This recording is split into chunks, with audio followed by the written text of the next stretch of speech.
Have you ever wondered how far a parent can go to hide a dark secret? Tonight, we unravel a haunting tale of betrayal, mystery, and a love that transcends even death. What starts as a seemingly ordinary life for a little girl will twist into a journey of unimaginable pain and courage. And just when you think you've figured it out, the unexpected happens. Stay with us, and don't forget to subscribe to the channel for more stories like this. Let us know where you're watching from in the comments. The rain pounded against the window of a small, dilapidated house on the outskirts of Tulsa, Oklahoma. 8-year-old Emily sat cross-legged on the threadbare carpet of her bedroom, clutching her favorite doll, Lily, close to her chest.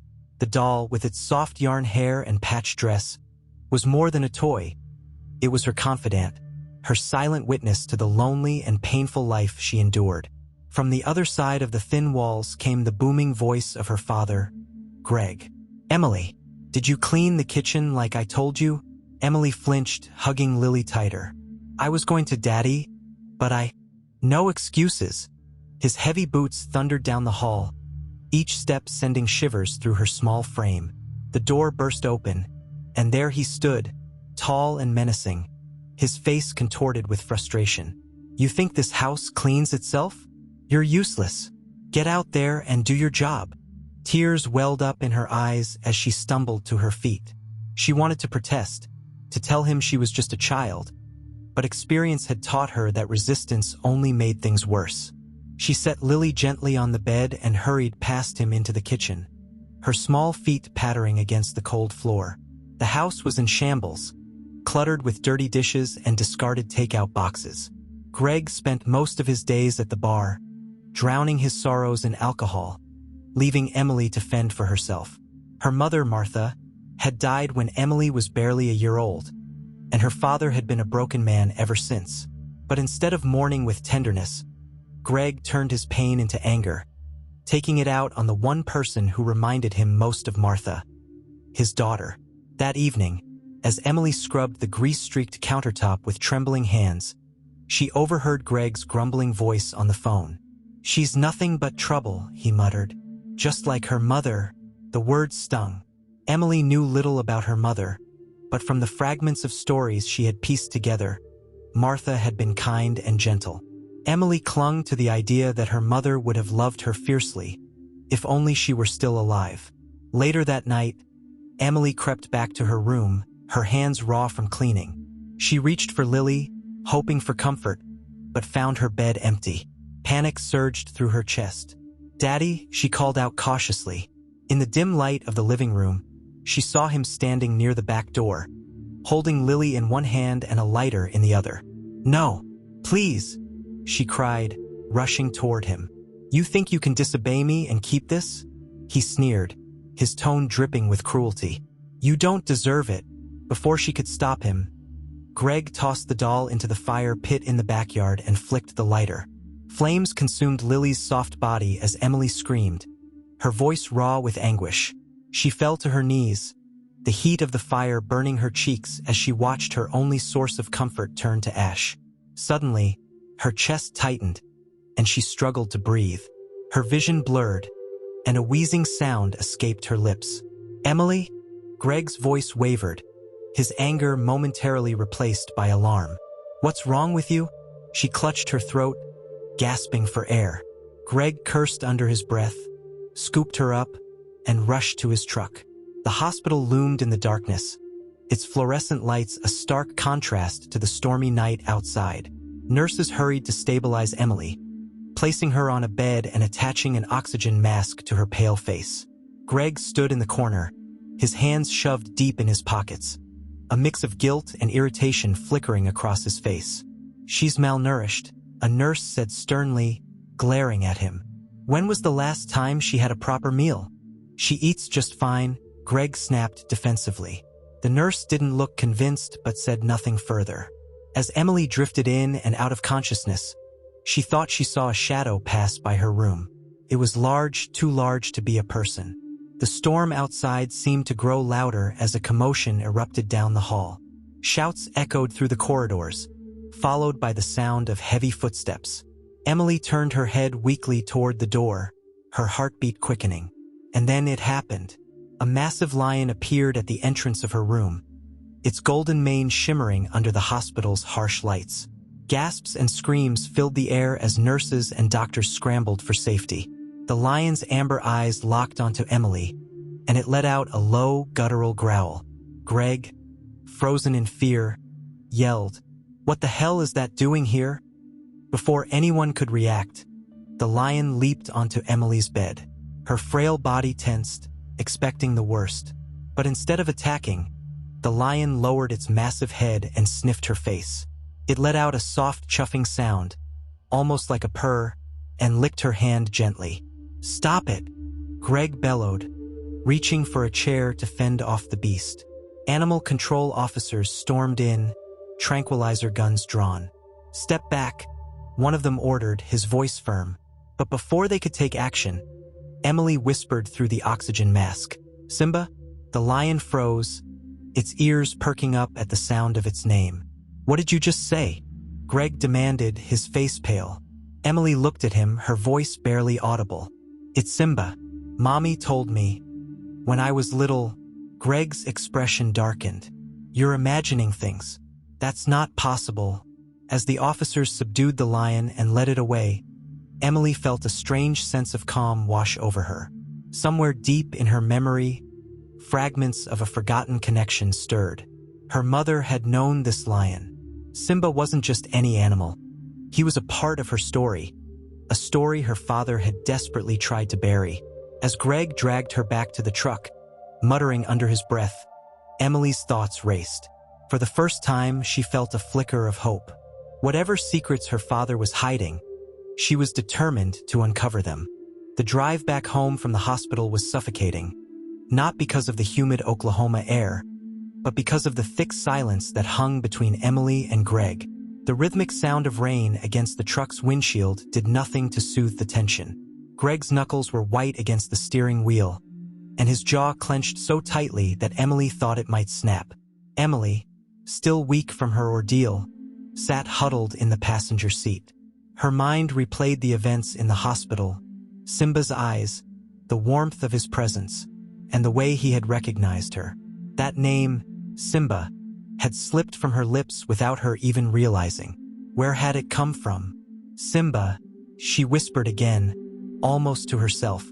Greg's grip on the wheel tightened, and his voice cut through the quiet like a knife. "Don't say that name." Emily flinched.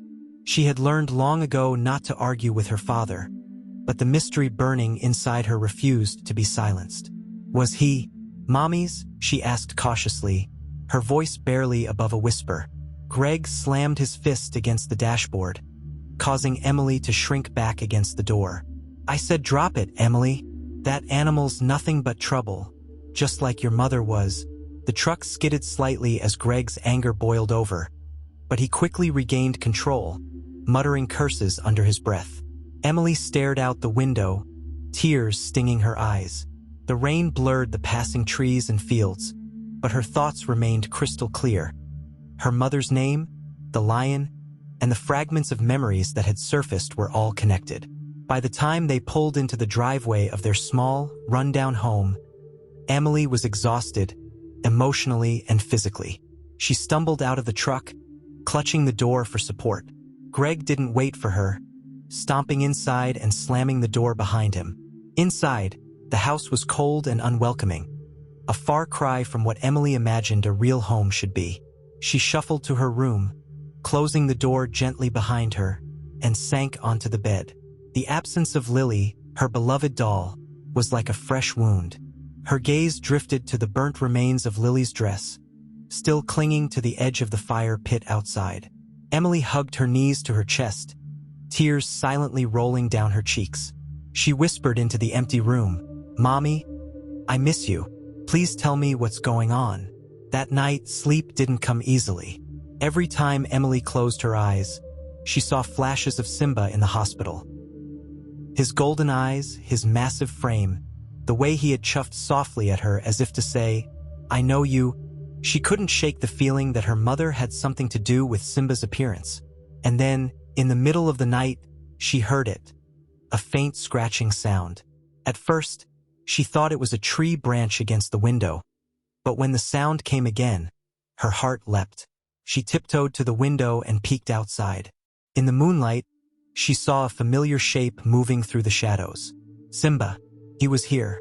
Her breath caught in her throat as the lion padded closer, his massive paws barely making a sound against the wet grass.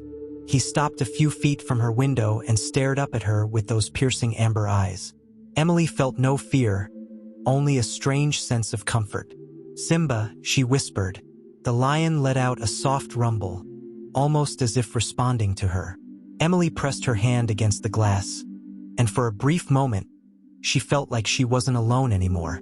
The next morning, Emily woke up to the sound of Greg yelling outside. She scrambled to her feet, her heart pounding. "Damn animal," Greg growled. He was standing by the fence, pointing toward the edge of the yard where paw prints were visible in the mud. "If I see that thing again, it's done for." Emily's stomach twisted into knots. She knew she couldn't let Greg hurt Simba, but how could she protect a lion when she couldn't even protect herself? Greg turned back toward the house, his expression dark. "And don't think I don't know you had something to do with this, Emily. That beast wouldn't be hanging around if it wasn't for you."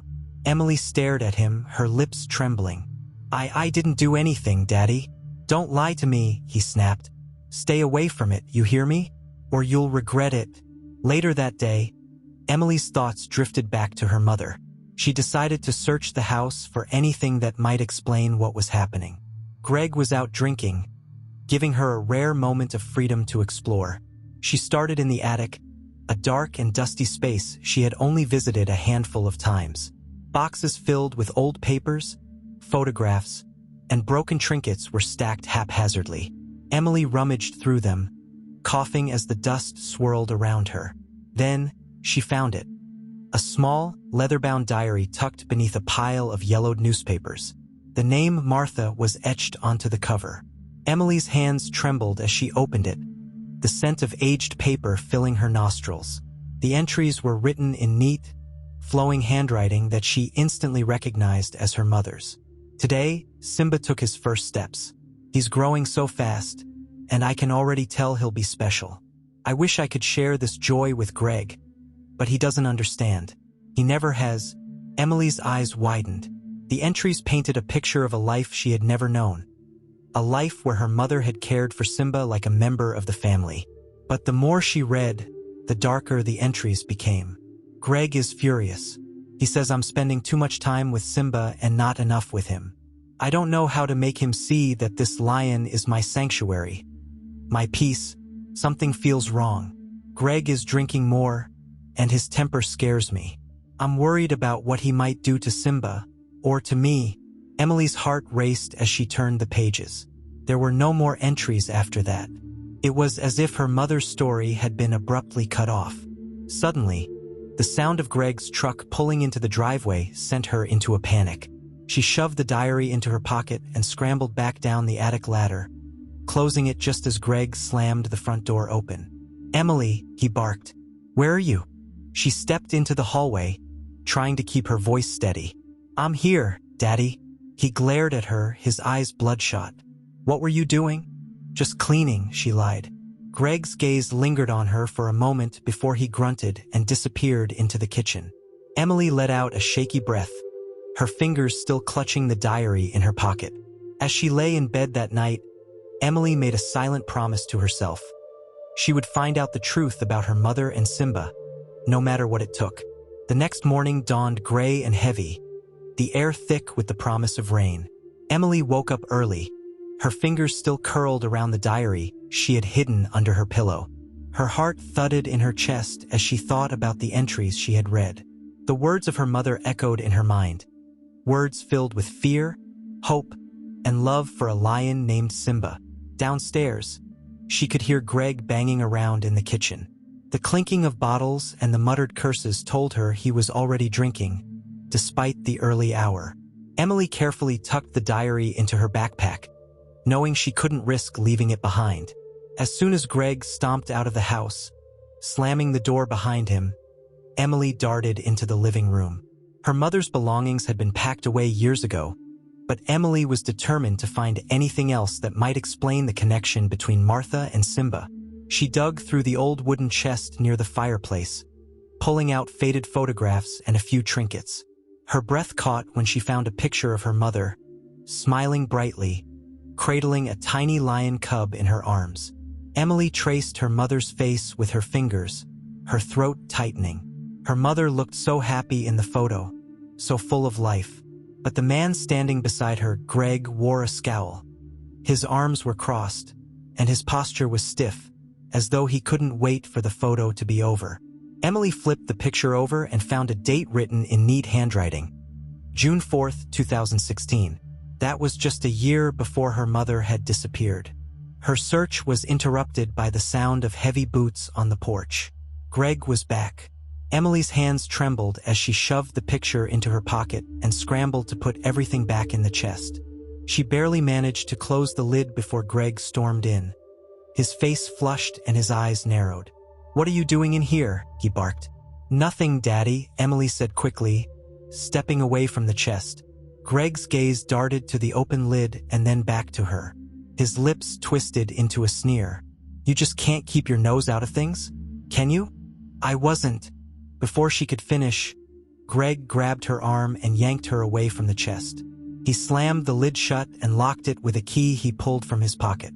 "You think you can dig up the past and find answers?" he growled, leaning down so his face was inches from hers. "There's nothing there for you, Emily. Your mother's gone, and she's not coming back. Get that through your head." Emily's heart pounded as she stared into his cold, bloodshot eyes. "Why won't you tell me what happened to her?" she whispered. Greg's grip tightened, and for a moment, Emily thought he might strike her. But instead, he let go abruptly, shoving her backward. "Because it's none of your damn business," he snapped. "Now get out of my sight."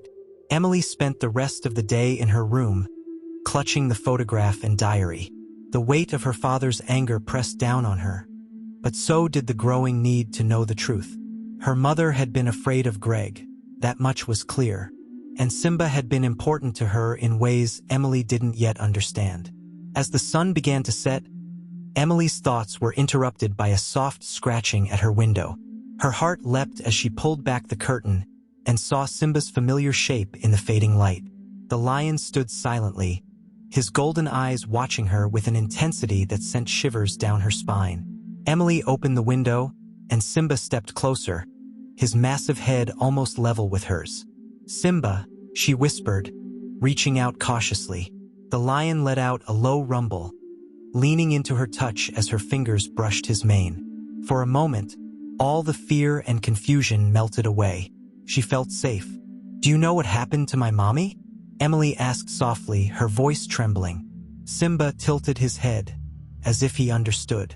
He turned and padded a few steps away, then stopped and looked back at her, his body tense. "You want me to follow you?" Emily asked. The lion let out a quiet chuffing sound, then turned and began walking toward the woods. Emily hesitated, glancing back at the house. Greg was asleep on the couch, the empty beer bottles around him evidence of his usual routine. Taking a deep breath, Emily climbed out the window and followed Simba into the trees. The woods behind the house were dark and foreboding, the towering pines casting long shadows in the moonlight. Emily stumbled over roots and rocks as she tried to keep up with Simba, her heart racing with both fear and anticipation. After what felt like an eternity, Simba stopped in a small clearing. Emily looked around, her breath coming in short gasps. "What is it?" she asked, stepping closer. Simba pawed at the ground, kicking up dirt and leaves.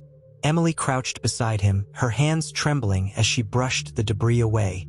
Beneath the dirt, she uncovered something cold and metallic, a rusted lockbox. Her fingers fumbled with the latch, but it was sealed tight. She looked around, hoping to find something to pry it open, when Simba let out a low growl. Emily froze. From the shadows, a figure emerged, their footsteps slow and deliberate. It was Greg. "What the hell do you think you're doing out here?" he barked, his voice sharp and angry. Emily scrambled to her feet, clutching the lockbox to her chest. I wasn't doing anything." Greg's eyes narrowed as he stepped closer. He looked at the box in her arms, then at Simba, who stood protectively in front of her. "That's enough, Emily," Greg said, his voice cold. "You think you're gonna find answers in that box? You're just like your mother. Always digging where you don't belong." Emily's heart pounded as she stepped back, her hands shaking. "What's in here, Daddy? Why don't you want me to know?" Greg took another step forward, his face contorted with rage. "You don't need to know anything," he shouted. "Give me that box, right now." "No," Emily cried, clutching it tighter. Simba let out a warning growl, his body tense as he stepped between Emily and Greg. For a moment, Greg hesitated, his eyes flicking nervously to the lion. But then, with a sudden burst of anger, Greg lunged for the box. Emily screamed as Simba roared, the sound echoing through the woods. "Stay back," Emily yelled, tears streaming down her face. Greg froze, his face pale as Simba's massive form loomed over him. For the first time, Emily saw fear in her father's eyes. The moment stretched on, heavy and tense, until Greg finally lowered his hands and took a step back. "This isn't over," he said, his voice trembling with barely suppressed rage. "You'll regret this, Emily." He turned and disappeared into the shadows, leaving Emily alone with Simba. Her heart was still racing as she looked down at the lockbox in her arms. Whatever secrets it held, she knew they were worth fighting for. The night felt colder as Emily clutched the rusted lockbox to her chest, her breath coming in shallow gasps. Simba stayed by her side, his golden mane shimmering faintly in the moonlight. Emily's eyes darted toward the darkness where Greg had disappeared, her father's threats still echoing in her mind. "Simba," she whispered, her voice trembling. "What's in this box? Why does he want it so badly?" The lion didn't respond, of course, but the way he sat at attention, as though guarding her, gave her a sense of calm. She knelt in the clearing, running her fingers over the box's worn surface. The latch was rusted shut, but she could feel its weight. It wasn't empty. Her small hands pulled and tugged at the latch, but it refused to budge. Frustrated, she looked around for something to use. A sharp rock caught her eye, and she picked it up, using its edge to scrape away the rust. After several tense minutes, there was a faint click. The latch gave way. Emily's hands hesitated. She glanced at Simba, who chuffed softly, almost as if encouraging her. Swallowing hard, she opened the lid. Inside was a collection of items. A folded letter, a faded photograph, and what looked like an old key. Emily's fingers hovered over the contents, her heart racing as she picked up the photograph. It was a picture of her mother, Martha, sitting on the porch of a house Emily didn't recognize. Her mother was holding baby Emily in one arm and had her other hand resting on a young Simba's head. The lion cub's playful eyes sparkled in the sunlight, and her mother's smile was radiant. Emily felt a lump in her throat. She had never seen this photo before, but it was clear that her mother had loved Simba deeply. She unfolded the letter next. The handwriting was familiar. It was her mother's. "If you're reading this, it means you found the box, and I can only hope it's you, Emily. You're so young, but you're brave and strong just like Simba. If I don't make it back to you, it's because something has gone terribly wrong. I've been trying to protect us, but I'm afraid I can't keep hiding the truth. Greg." The letter ended abruptly, the last line trailing off as if Martha hadn't had time to finish. Emily's stomach churned. Her mother had been afraid of Greg, terrified even. The weight of that realization settled heavily on her small shoulders. The last item in the box was the key, old and slightly tarnished. Emily turned it over in her hand, wondering what it opened. The thought lingered until she felt a soft nudge against her shoulder. Simba had risen to his feet, his amber eyes scanning the woods. Emily quickly stuffed the items back into the box, clutching it tightly. "Is he coming back?" she asked, her voice barely a whisper. Simba's growl was low and steady, and Emily didn't need to ask again. Back at the house, the air was thick with tension. Greg had returned hours earlier, slamming doors and muttering angrily to himself. Emily could hear him moving around downstairs as she sat on her bed, the lockbox hidden beneath the floorboard she had pried loose years ago. Her heart pounded every time his footsteps creaked on the stairs. She had read the letter at least 5 more times, trying to make sense of it. What was her mother trying to protect her from? And why had Simba been such a central part of her life? The key weighed heavily in her pocket, a constant reminder of the unanswered questions swirling in her mind. The next morning, Greg seemed calmer, but his sharp gaze lingered on Emily as she tiptoed around the kitchen, trying to avoid his wrath. "You were out late last night," he said suddenly, his voice cutting through the silence like a blade. Emily froze, her hands trembling as she placed a plate on the table. I couldn't sleep. I went for a walk." Greg's eyes narrowed. "And you just happened to be out near the woods?" Emily's breath hitched. He knew. "I wasn't doing anything wrong," she stammered. "I just needed some air." Greg leaned forward, his elbows resting on the table. "Let me make something very clear, Emily. If I catch you sneaking around again, or if I even think you're up to something, you'll regret it. Do you understand me?" Her head bobbed in a quick nod, her throat too tight to respond. "Good," he said, leaning back in his chair. "Now clean up this mess." As soon as Greg left the house for the day, Emily sprang into action. She retrieved the lockbox and carefully examined the key. It looked like it belonged to a padlock, but she had no idea where to start searching. Her mind drifted back to the photograph of her mother on the porch. The house in the background didn't look like the one they lived in now. Could it be the old ranch her mother had once mentioned in passing? Emily didn't have long to ponder. Simba appeared again that afternoon, pacing near the edge of the yard. Emily took it as a sign. She stuffed the lockbox into her backpack, grabbed a flashlight, and climbed out her bedroom window, careful to stay out of sight. "Where are you taking me?" she whispered as she followed Simba through the woods. The lion led her farther than he had the night before, his movements deliberate and purposeful. The trees began to thin, and soon Emily found herself standing in front of a gate covered in rust and vines. Beyond the gate was an old, abandoned house. The paint was peeling, and the windows were cracked, but Emily recognized it immediately. It was the house from the photograph. Her hands trembled as she pushed the gate open, the metal creaking loudly in the silence. Simba stayed close, his presence a constant source of comfort as Emily approached the porch. The front door was locked, but the old key in her pocket fit perfectly. The lock clicked, and the door creaked open, revealing a dark, musty interior. Inside, the air was thick with the smell of damp wood and dust. The furniture was covered in white sheets, and cobwebs clung to the corners of the ceiling. Emily's footsteps echoed as she walked through the house, her flashlight cutting through the gloom. She stopped in front of a bookshelf in the living room, her eyes scanning the titles. Most of the books were old and worn, but one stood out, a leather-bound journal with her mother's name etched on the spine. Emily's fingers hovered over the journal, her pulse quickening. As she opened it, a piece of paper fell out. She picked it up and unfolded it, her eyes widening as she read the words scrawled in her mother's handwriting. "The truth is in the barn. Be careful." Emily's head snapped toward the window, where the outline of an old barn was barely visible in the distance. She felt a hand on her shoulder and screamed, spinning around. Greg stood behind her, his face twisted in fury. "I warned you, Emily," he snarled. "You just couldn't leave it alone."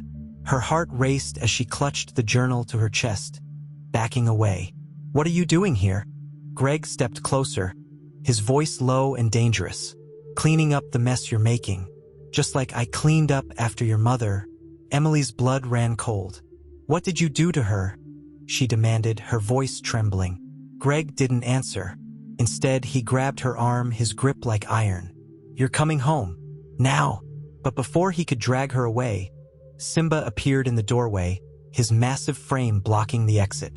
The lion let out a deep, guttural roar that shook the walls. Greg froze, his grip loosening just enough for Emily to pull free. She didn't hesitate. Clutching the journal tightly, she ran for the barn, Simba at her side. Emily's feet pounded against the overgrown path leading to the barn, her breath coming in short, ragged gasps. The journal clutched tightly to her chest felt heavier with each step.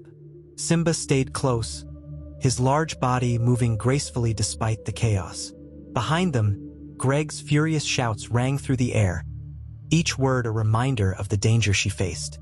"You're only making this worse, Emily," Greg bellowed, his voice raw with anger. But Emily didn't stop. She didn't dare. The barn loomed ahead, its faded red paint peeling in long strips. The double doors hung crookedly on their hinges, and the roof sagged in places. It looked abandoned, forgotten, like everything else her mother had once loved. Emily's hands trembled as she pushed one of the doors open, the old wood groaning under her touch. Dust and the faint scent of hay filled her nostrils as she stepped inside. The barn was eerily quiet, save for the distant echo of Greg's approach. "Where is it?" she whispered to herself, her eyes darting around the dark interior. Simba brushed against her leg, drawing her attention. The lion walked to the far end of the barn, his movements deliberate. Emily followed, her flashlight cutting through the shadows. At the back of the barn, partially hidden under a pile of rotted planks, was a trapdoor. Emily's heart raced as she knelt to clear the debris, her hands scraping against splinters and cobwebs. "Simba, you knew this was here?" she asked, her voice trembling. The lion let out a soft rumble, almost as if answering. Emily gripped the edge of the trapdoor and pulled. It opened with a creak, revealing a set of narrow wooden stairs leading into darkness. She hesitated, glancing over her shoulder. Greg's shouts were growing louder, his heavy footsteps crunching the gravel outside. She had no choice. With a deep breath, Emily descended the stairs, Simba following close behind. The air grew colder as she reached the bottom. Her flashlight illuminated a small, hidden room lined with shelves. Papers, old photographs, and metal boxes were scattered everywhere, as if someone had left in a hurry. Emily's eyes landed on a metal filing cabinet against the far wall. The word "confidential" was stamped in bold red letters across the top drawer. She opened it, her fingers trembling. Inside, she found documents that made her blood run cold. They were records of transactions, Greg's name scrawled across receipts for exotic animal sales. Tigers, leopards, and even lions. Her heart sank as she realized the truth. Greg hadn't just been cruel. He had been involved in something illegal, something dangerous. Amid the documents, Emily found a folder labeled Martha. She opened it and gasped. It was filled with her mother's handwritten notes and letters. "Greg doesn't understand. Simba is more than an animal to me. He's my peace, my reminder of who I used to be. But Greg's dealings are becoming more dangerous. If I don't do something, it will destroy us all. I'm planning to leave, but I have to be careful. Greg is watching me. If anything happens to me, I hope someone will find this and know the truth." Tears blurred Emily's vision as she read her mother's words. Martha had tried to protect her, but Greg's anger and greed had trapped them both. A loud crash from above jolted Emily from her thoughts. Greg had entered the barn. "Emily," he roared, his voice echoing down the stairs. "I know you're in here. Come out now." Emily scrambled to gather the documents, stuffing them into her backpack. She glanced at Simba, who stood poised at the base of the stairs, his body tense and ready. "Simba, what do we do?" she whispered. The lion turned his head toward her, his eyes calm and steady. Emily understood. They had to face Greg. With one last look at the hidden room, Emily climbed the stairs, her legs shaking. Simba stayed by her side, his presence a shield against the fear threatening to consume her. At the top of the stairs, Greg stood silhouetted against the barn's entrance, his face twisted with rage. "What did you find down there?" he demanded, his eyes narrowing. Emily stepped forward, her voice trembling but firm. "I found the truth. I know what you've been doing, and I know what you did to Mommy." Greg's face paled, but only for a moment. Then he let out a bitter laugh. "You think you know the truth? You're just a stupid little girl." "I'm not stupid," Emily shouted, her voice echoing in the barn. "Mommy was gonna leave you because of what you were doing. She wanted to protect me. But you stopped her, didn't you?" Greg's jaw clenched, his fists tightening at his sides. "She didn't leave because of me. She left because she couldn't handle the truth. That's a lie, Emily cried.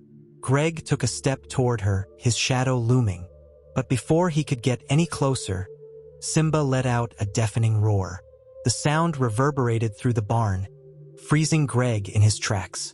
The lion stepped forward, his massive body blocking Emily from Greg's reach. "Call off that animal," Greg hissed, his voice shaking.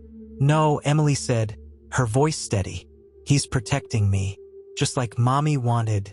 For a moment, the barn was silent, the tension thick and suffocating. Greg's eyes darted between Emily and Simba, weighing his options. "You think anyone's going to believe you?" he said finally, his voice cold. "You have no proof. No one's going to listen to a kid like you." Emily reached into her backpack and pulled out the documents. "I have proof, and I'm not afraid of you anymore." Greg's face twisted into a mask of fury. "You don't know what you're doing," he growled. "You're going to ruin everything." Emily met his gaze, her small hands clutching the papers tightly.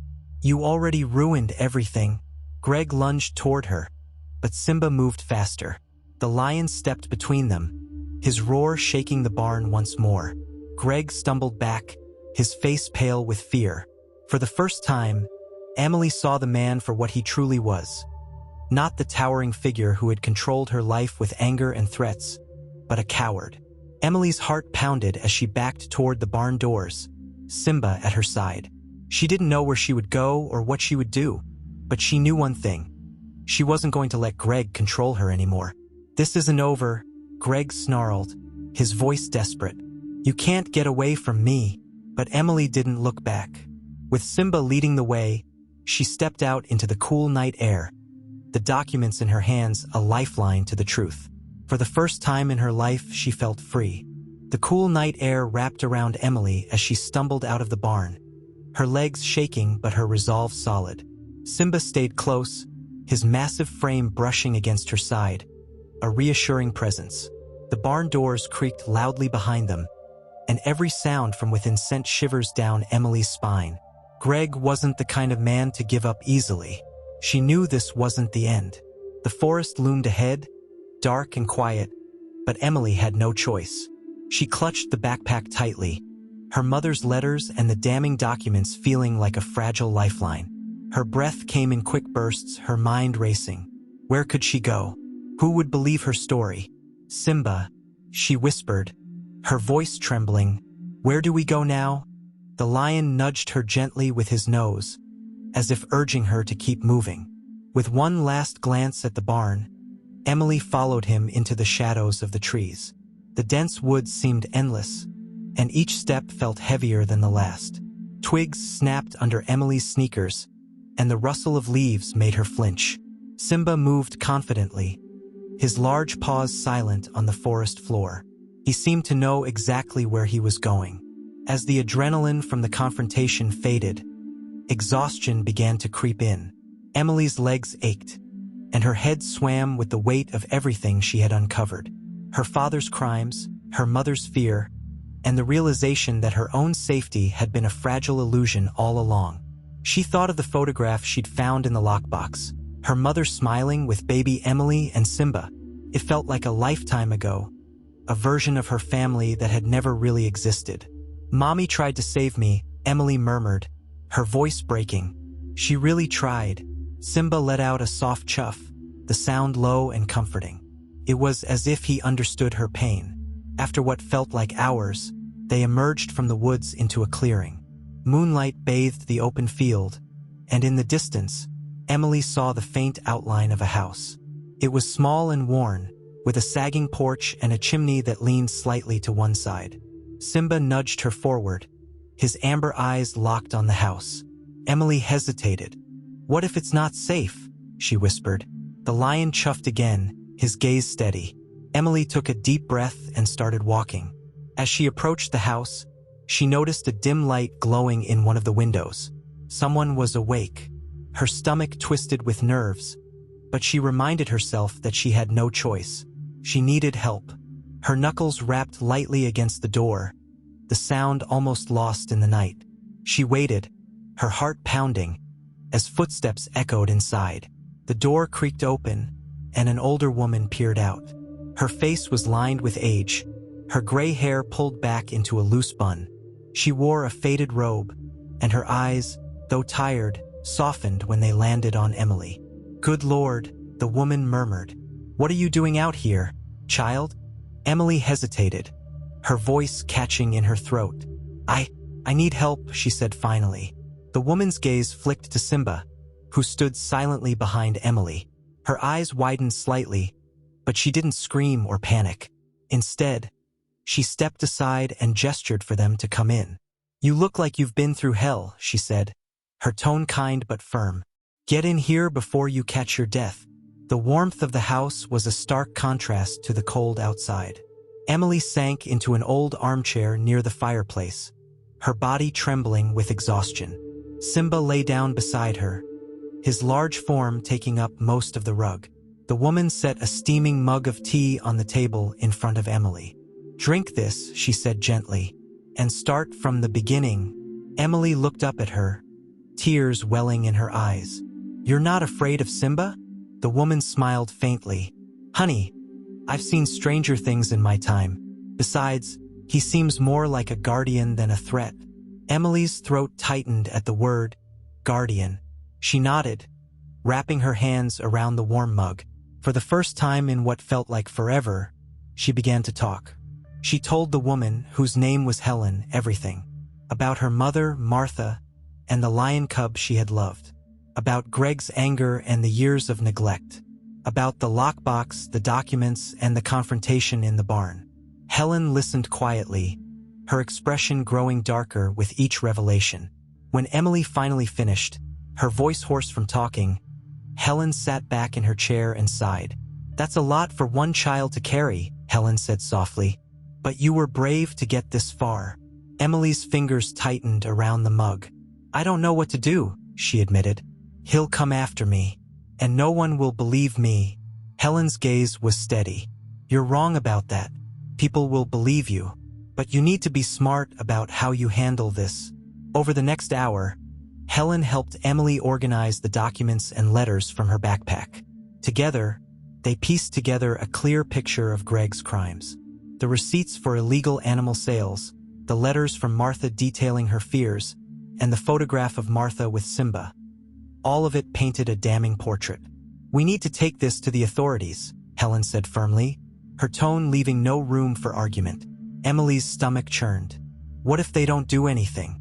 What if he gets away with it?" "They'll listen," Helen said, placing a reassuring hand on Emily's shoulder.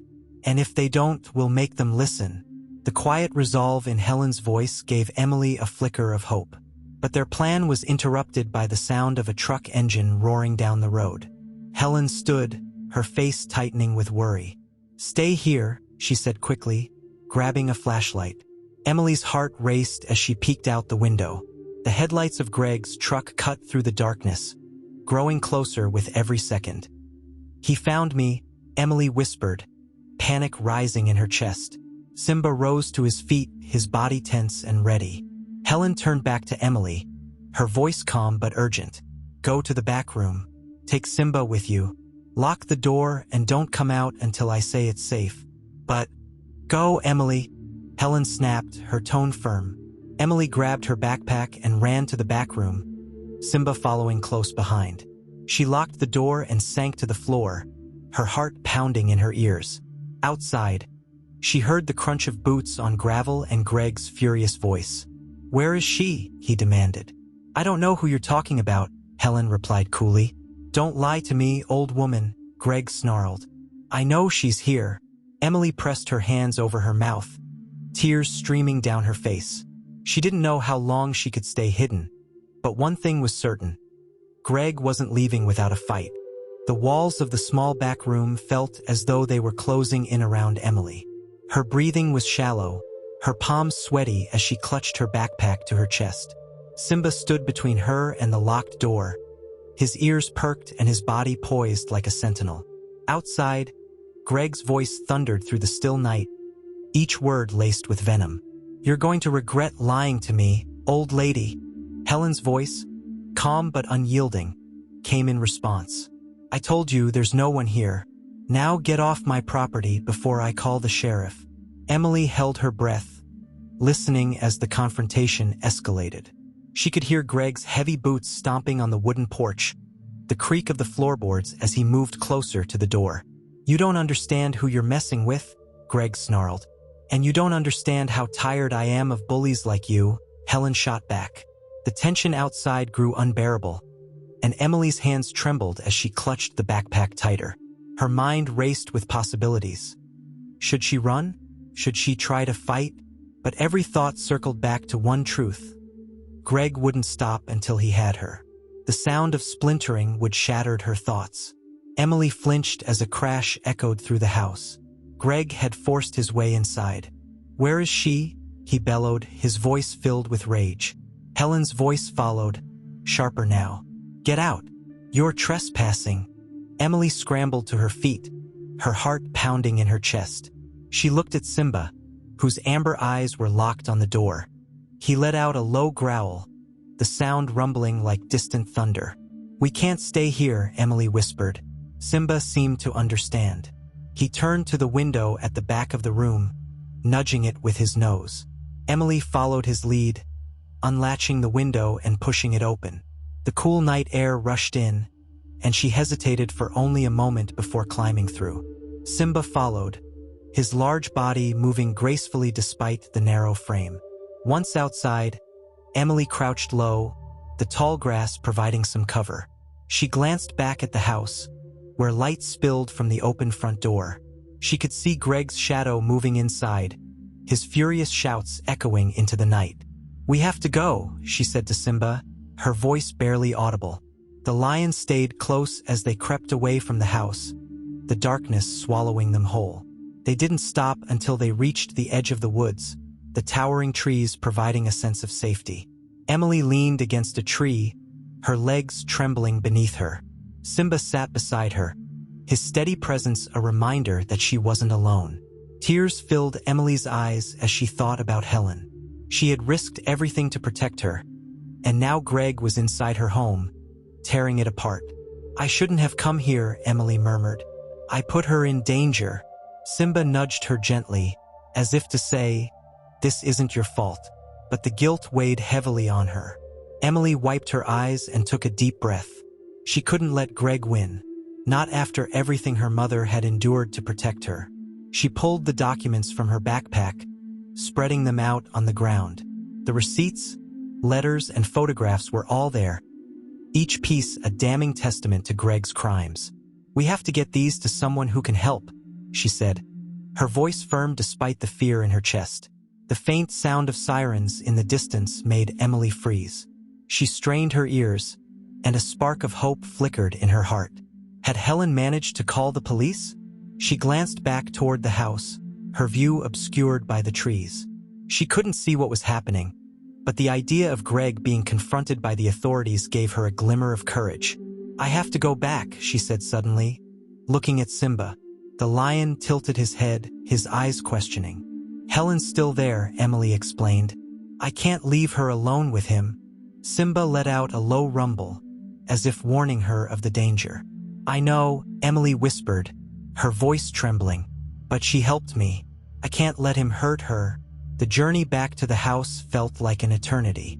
Every step was deliberate and quiet, her ears straining for any sign of Greg or the police. Simba stayed close, his body tense and alert. As they approached the edge of the yard, Emily crouched low, her heart pounding. The red and blue lights of a patrol car flashed against the side of the house, and two officers stood on the porch, their hands resting on their holstered weapons. Greg was standing in the doorway, his face twisted in anger. This is private property, he shouted. One of the officers, a tall man with a calm demeanor, raised a hand. Sir, we received a call about a disturbance. We need to ask you some questions. There's no disturbance here, Greg snapped. Just some crazy old woman trying to cause trouble. Helen's voice cut through the tension. He broke into my house and threatened me. Don't let him fool you. Emily's heart swelled with a mix of relief and fear. Helen was still standing strong, but Greg's fury was palpable. From her hiding spot, Emily watched as the officers tried to de-escalate the situation. But Greg's temper flared, and he stepped closer to one of them, his movements aggressive. "Get off my property before I make you regret it," he growled. The officer's hand moved to his weapon. "Sir, step back. Now." For a moment, the scene seemed frozen, the tension crackling like static in the air. Then Greg's eyes flicked toward the woods, toward Emily. Her blood ran cold as their eyes met. "There she is," Greg shouted, pointing in her direction. The officers turned, their flashlights cutting through the darkness. Emily's instincts screamed at her to run, but her feet felt rooted to the ground. Simba let out a warning growl, stepping protectively in front of her. One of the officers raised his flashlight higher, the beam landing on the lion. His eyes widened in shock. "Is that? It's a wild animal," Greg interrupted, his voice frantic. "It's dangerous. Get rid of it." "No," Emily cried, stepping out of the shadows. Her voice silenced the commotion, all eyes turning to her. Her small frame trembled, but she stood tall, clutching the backpack to her chest. "He's not dangerous," she said firmly. "He's protecting me. From him." She pointed at Greg, her voice steady despite the tears streaming down her face. "He's the dangerous one," she continued, "and I can prove it." The next few moments were a blur. The officers approached cautiously, their hands raised to show they meant no harm. Emily handed them the backpack, her voice trembling as she explained the documents inside.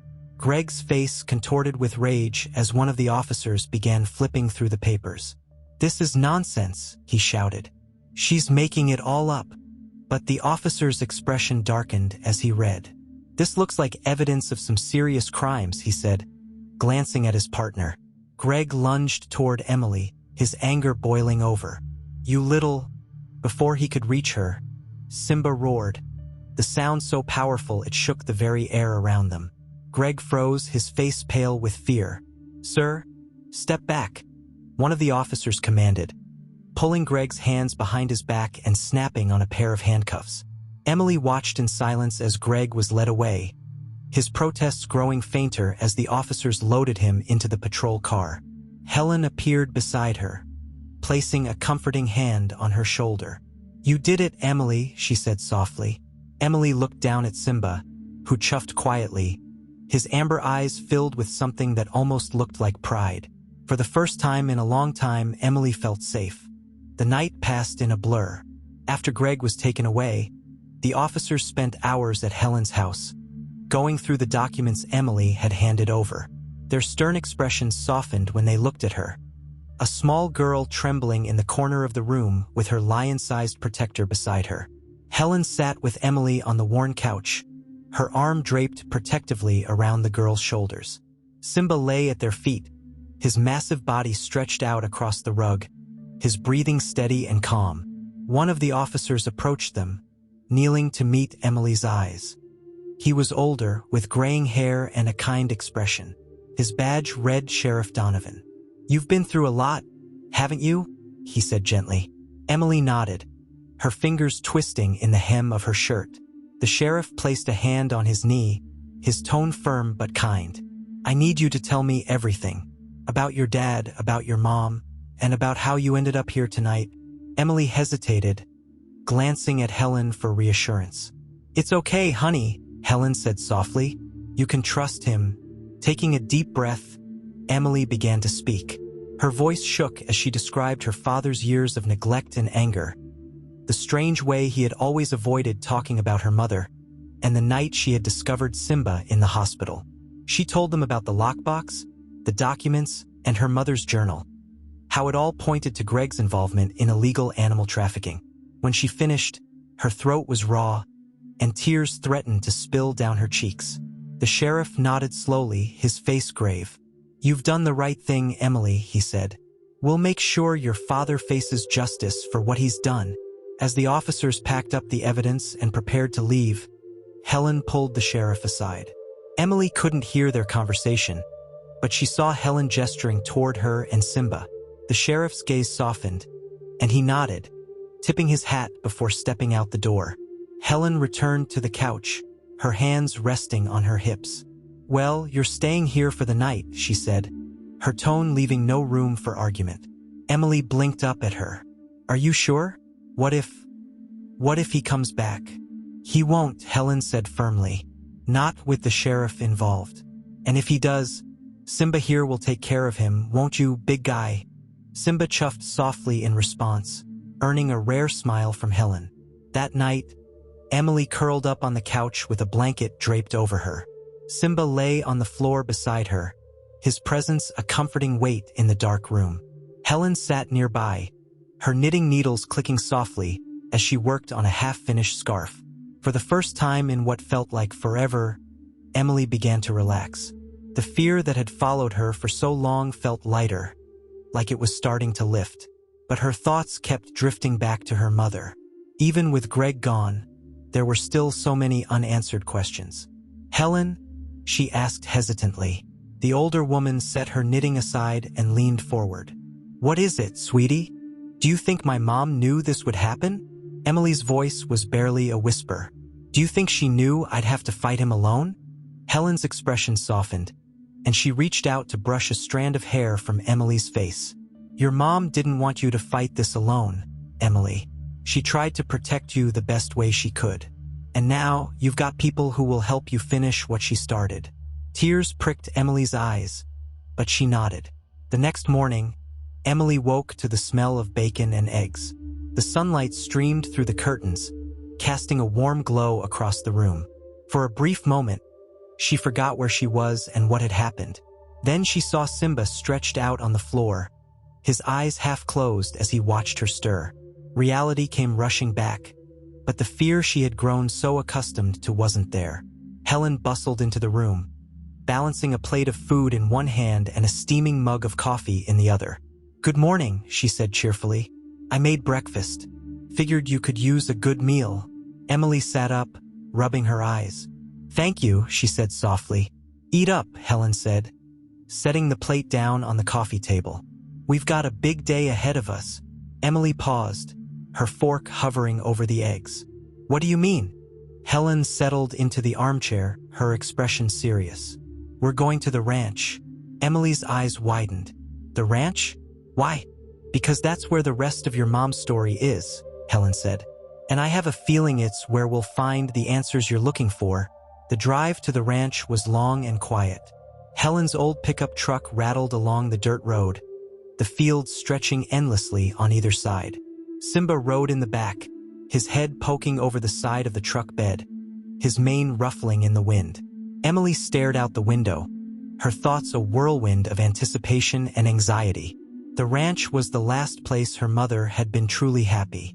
It was also where everything had fallen apart. When they arrived, the sight of the abandoned property sent a shiver down Emily's spine. The once beautiful ranch was now overgrown and dilapidated, the buildings barely recognizable under years of neglect. Helen parked the truck, and they climbed out.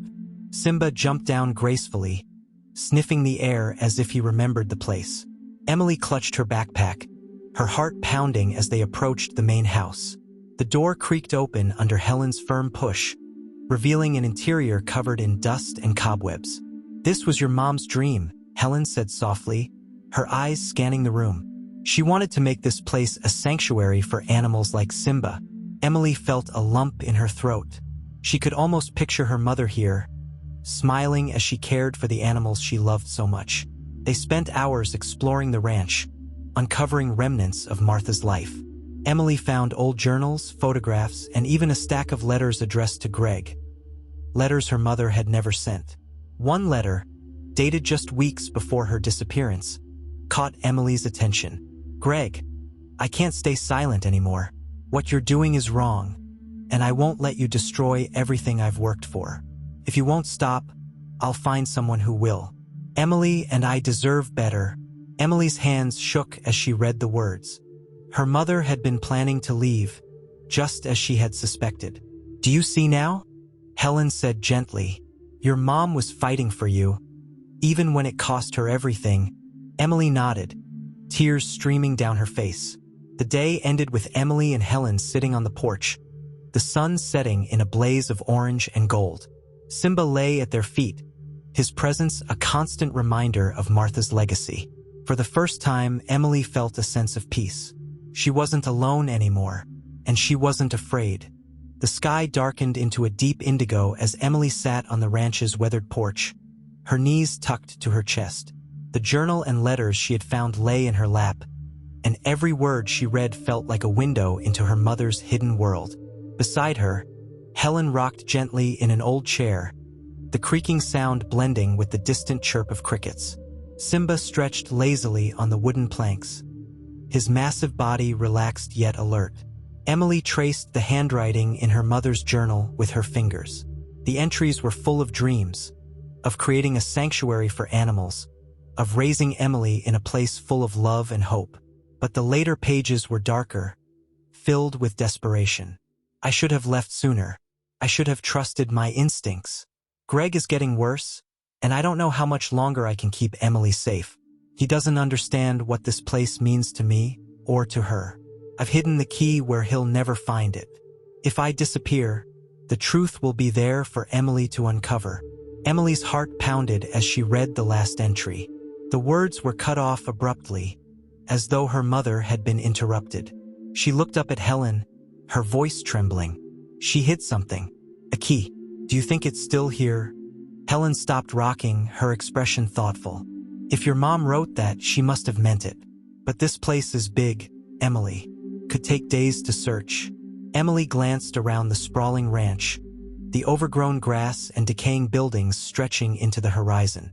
A part of her felt overwhelmed, but another part, the part that refused to let her mother's story be forgotten, pushed her to keep going. We have to try, she said, determination hardening her voice. Helen nodded, her gaze steady. All right then, let's start tomorrow at first light. That night, Emily lay awake in one of the old bedrooms. The room smelled faintly of mildew, and the mattress was lumpy, but it felt safer than anywhere else she had slept in years. Simba lay curled at the foot of the bed, his slow, steady breathing lulling her into a fragile calm. Still, her mind refused to rest. The pieces of the puzzle were coming together, but there were so many gaps, so many questions unanswered. What had her mother hidden and why? And more importantly, would finding it finally give her the closure she so desperately needed? Morning arrived in a blaze of golden light, the sun spilling over the horizon and casting long shadows across the ranch. Helen was already up, preparing a simple breakfast of toast and eggs. You'll need your strength, she said, sliding a plate in front of Emily. Emily ate quickly, her mind already racing ahead to the search. After they finished, the two of them stepped out onto the porch, the day stretching out before them like a blank page. We should start in the barn, Emily suggested, remembering her mother's note about the key being hidden. Helen nodded. Good idea. Let's go. The barn was quiet and cool, the smell of old hay hanging in the air. Emily and Helen searched every corner, pulling aside piles of debris and prying open old chests. Simba prowled nearby, his keen eyes watching every movement. Anything? Helen called from the loft. Not yet, Emily replied, her hands dusty from rummaging through a stack of wooden crates. Hours passed, and frustration began to creep in. Emily slumped against a wall, wiping the sweat from her brow. What if it's not here? She muttered. Helen climbed down from the loft, her expression thoughtful. Your mom was smart, Emily. If she wanted to hide something, she wouldn't make it easy to find. Emily's gaze drifted to Simba, who was sniffing around a section of the barn floor. His tail twitched, and he let out a low rumble. What is it, Simba? Emily asked, hurrying over to him. The lion pawed at the ground, kicking up dirt and straw. Emily knelt beside him, her heart pounding as she brushed the debris away. Beneath the surface, she uncovered a small metal box, its edges rusted but intact. This has to be it, she whispered, her hands trembling as she pried it open. Inside was a single, tarnished key. Helen leaned over her shoulder, her eyes widening. Well, I'll be damned, she murmured. Emily held the key tightly, her mind racing. But what does it open? Helen frowned, her gaze scanning the barn. It must be something important. Your mom wouldn't go to all this trouble otherwise. Emily's thoughts turned to the ranch house. It was the heart of everything her mother had built, and if the key belonged anywhere, it was there. "Let's check the house," she said, determination lighting her voice. Back at the house, they searched every room, opening drawers and cabinets, looking for anything the key might unlock. Hours passed, and Emily's frustration grew. "This isn't working," she muttered, slumping onto the living room floor. Helen sat beside her, her brow furrowed. "Think, Emily. If your mom wanted to keep something safe, where would she put it?" Emily's gaze swept the room, landing on the old fireplace. It was massive, made of thick stone, and its hearth was littered with ashes from long-forgotten fires. She crawled over to it, her fingers brushing against the cold stones. "What if it's here?" Helen grabbed a flashlight, shining it into the dark recesses of the fireplace. "There's a gap in the back," she said. "Looks like it could be a compartment." Emily's heart raced as she reached inside, her hand brushing against something metallic. With a grunt, she pulled out a small iron lockbox. "This is it," she whispered, her hands shaking as she inserted the key. The lock clicked, and the lid creaked open. Inside were more documents, along with a leather-bound notebook. Emily flipped through its pages, her breath catching as she realized what it was. "It's a ledger," she said, "of everything my dad did. Every animal he sold, every person he worked with." Helen's eyes widened. "This is the evidence we need, Emily. This will make sure he never hurts anyone again." But as Emily read further, her stomach churned. The ledger also detailed payments made to someone else, someone who had helped Greg cover his tracks. "This doesn't make sense," she murmured. "There's another name here. Someone he paid to keep quiet." Helen leaned over her shoulder, squinting at the page. "That name, I recognize it. He's a sheriff's deputy in town." Emily's blood ran cold. If Greg had allies in the sheriff's department, the fight wasn't over. As they sat in the fading light of the ranch house, the weight of the discovery pressed down on Emily. Her father's betrayal ran deeper than she had imagined, and the corruption that surrounded him threatened to undo everything she had fought for. But as she looked at Simba, his golden eyes steady and unwavering, she felt a spark of hope. She wasn't alone. Not anymore. "We have to keep going," she said firmly, her voice steady. Helen nodded. "And we will, one step at a time." As the sun dipped below the horizon, Emily made a silent promise to herself. She would finish what her mother had started. No matter how dangerous it became, she would uncover the truth. The night was quiet, but Emily couldn't sleep. She lay awake on the lumpy mattress in the ranch house, staring at the ceiling while Simba rested at the foot of her bed. The iron lockbox sat on the nightstand beside her, its contents still weighing heavily on her mind. The ledger had exposed something far more sinister than she'd expected. Not just her father's crimes, but the complicity of others who had enabled him to operate for years. A name repeated itself in her mind: Deputy Martin Caldwell. The realization chilled her. If someone within the sheriff's department was protecting Greg, she couldn't fully trust the authorities. She'd seen the kindness in Sheriff Donovan's eyes, but what if he didn't know about Caldwell's involvement? Or worse, what if he did? Simba let out a soft rumble, and Emily glanced at him. His amber eyes reflected the dim light of the room, and she felt an odd sense of reassurance. "You'll keep me safe, won't you?" she whispered.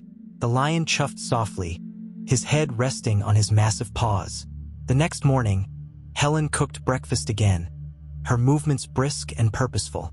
The tension between them was unspoken but palpable.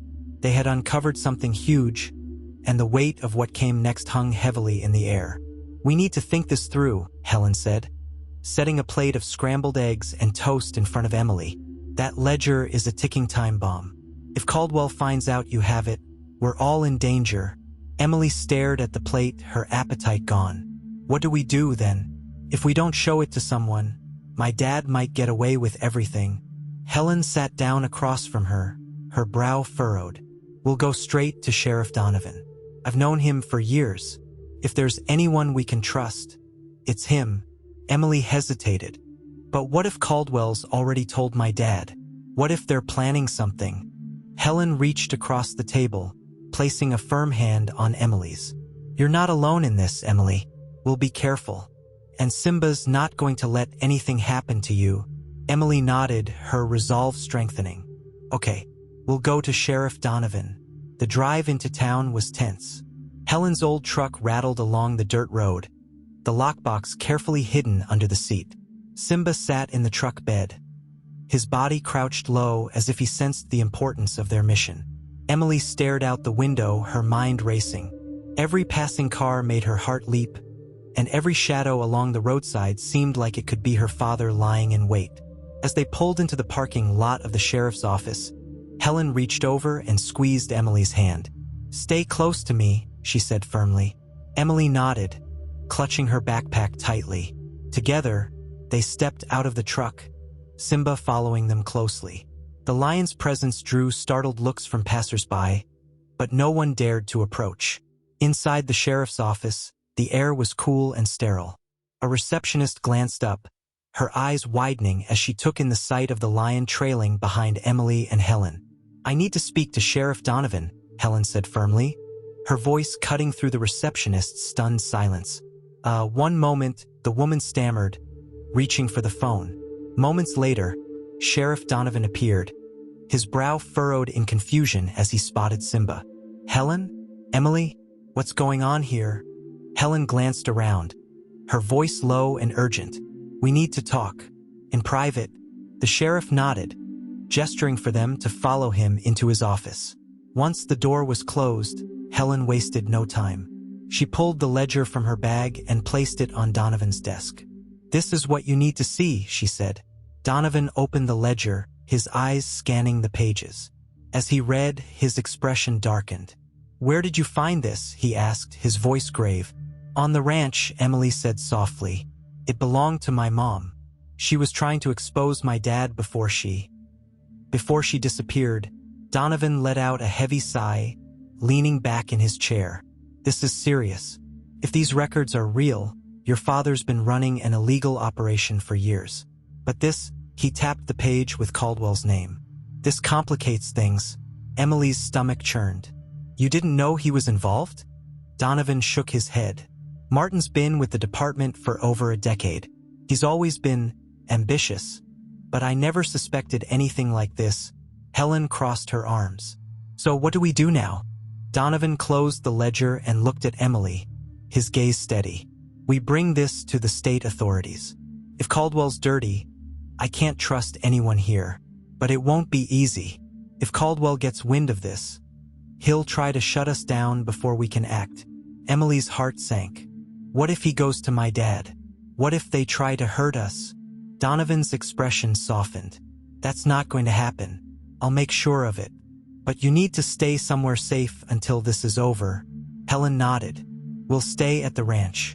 It's isolated, and we'll be careful. As they left the sheriff's office, Emily felt a mix of relief and anxiety. They had taken a step toward justice, but the danger was far from over. Back at the truck, Helen placed a reassuring hand on Emily's shoulder. We've done the hard part, she said. Now we just have to wait. Emily nodded, but deep down, she couldn't shake the feeling that something was about to go wrong. The drive back to the ranch was quiet. Emily stared out the window, her thoughts heavy. Simba sat beside her in the truck bed, his presence a silent comfort. As they pulled into the driveway, Emily noticed something that made her blood run cold. The front door of the ranch house was ajar, the wood splintered around the frame. Helen, she whispered, her voice trembling. Helen followed her gaze, her face paling. Stay in the truck, she said, her voice firm. Emily shook her head. No, I'm not leaving you. Helen opened her mouth to argue, but before she could, Simba leapt from the truck bed and bounded toward the house, his body low and predatory. Helen grabbed a flashlight from the glove box and climbed out of the truck, Emily following close behind. The inside of the house was eerily silent.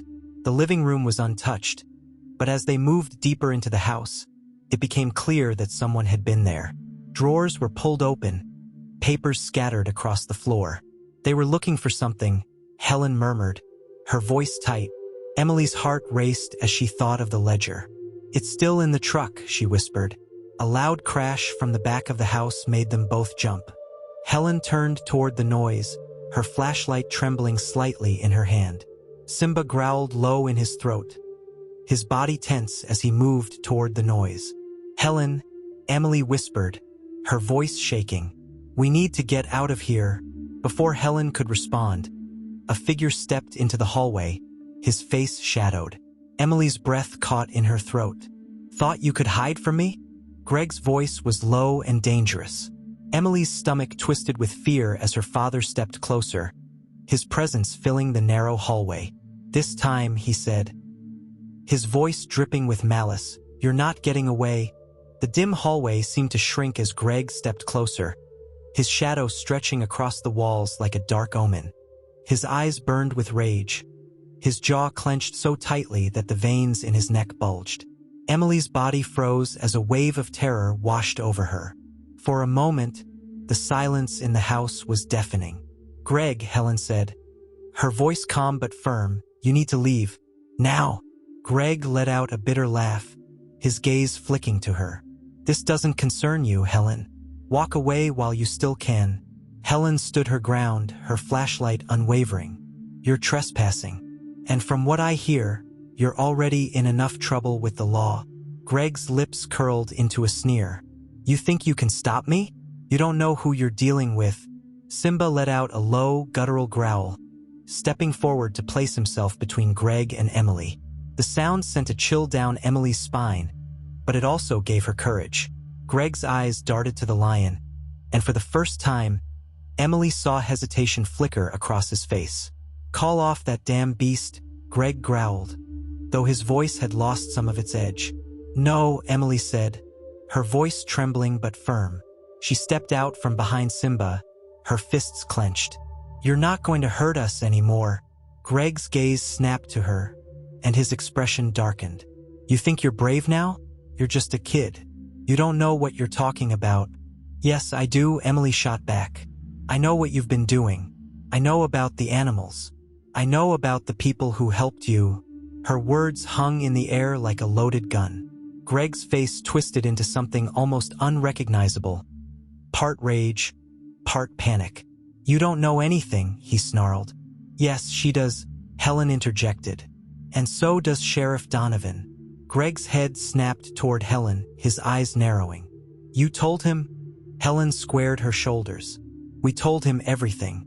Sober Greg. For a moment, the hallway felt like the eye of a storm, eerily calm but charged with tension. Then, in a flash of movement, Greg lunged toward Emily. "Emily, run!" Helen screamed. But before Greg could reach her, Simba sprang into action. The lion roared, his massive body colliding with Greg and sending him crashing to the ground.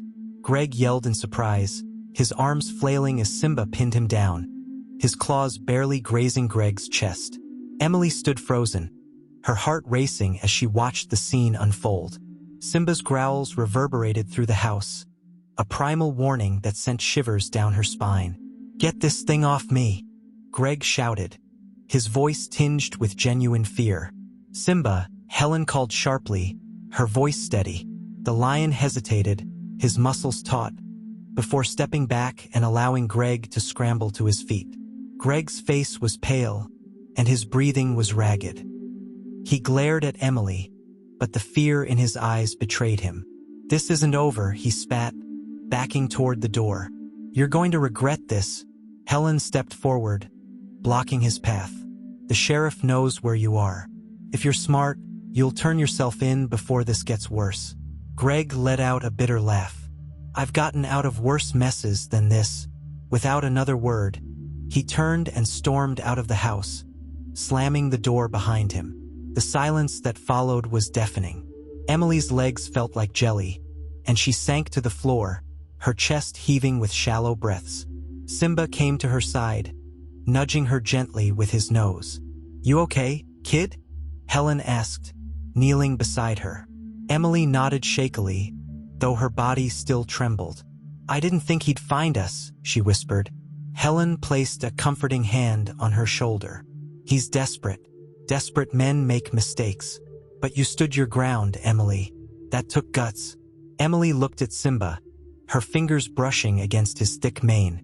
I couldn't have done it without him.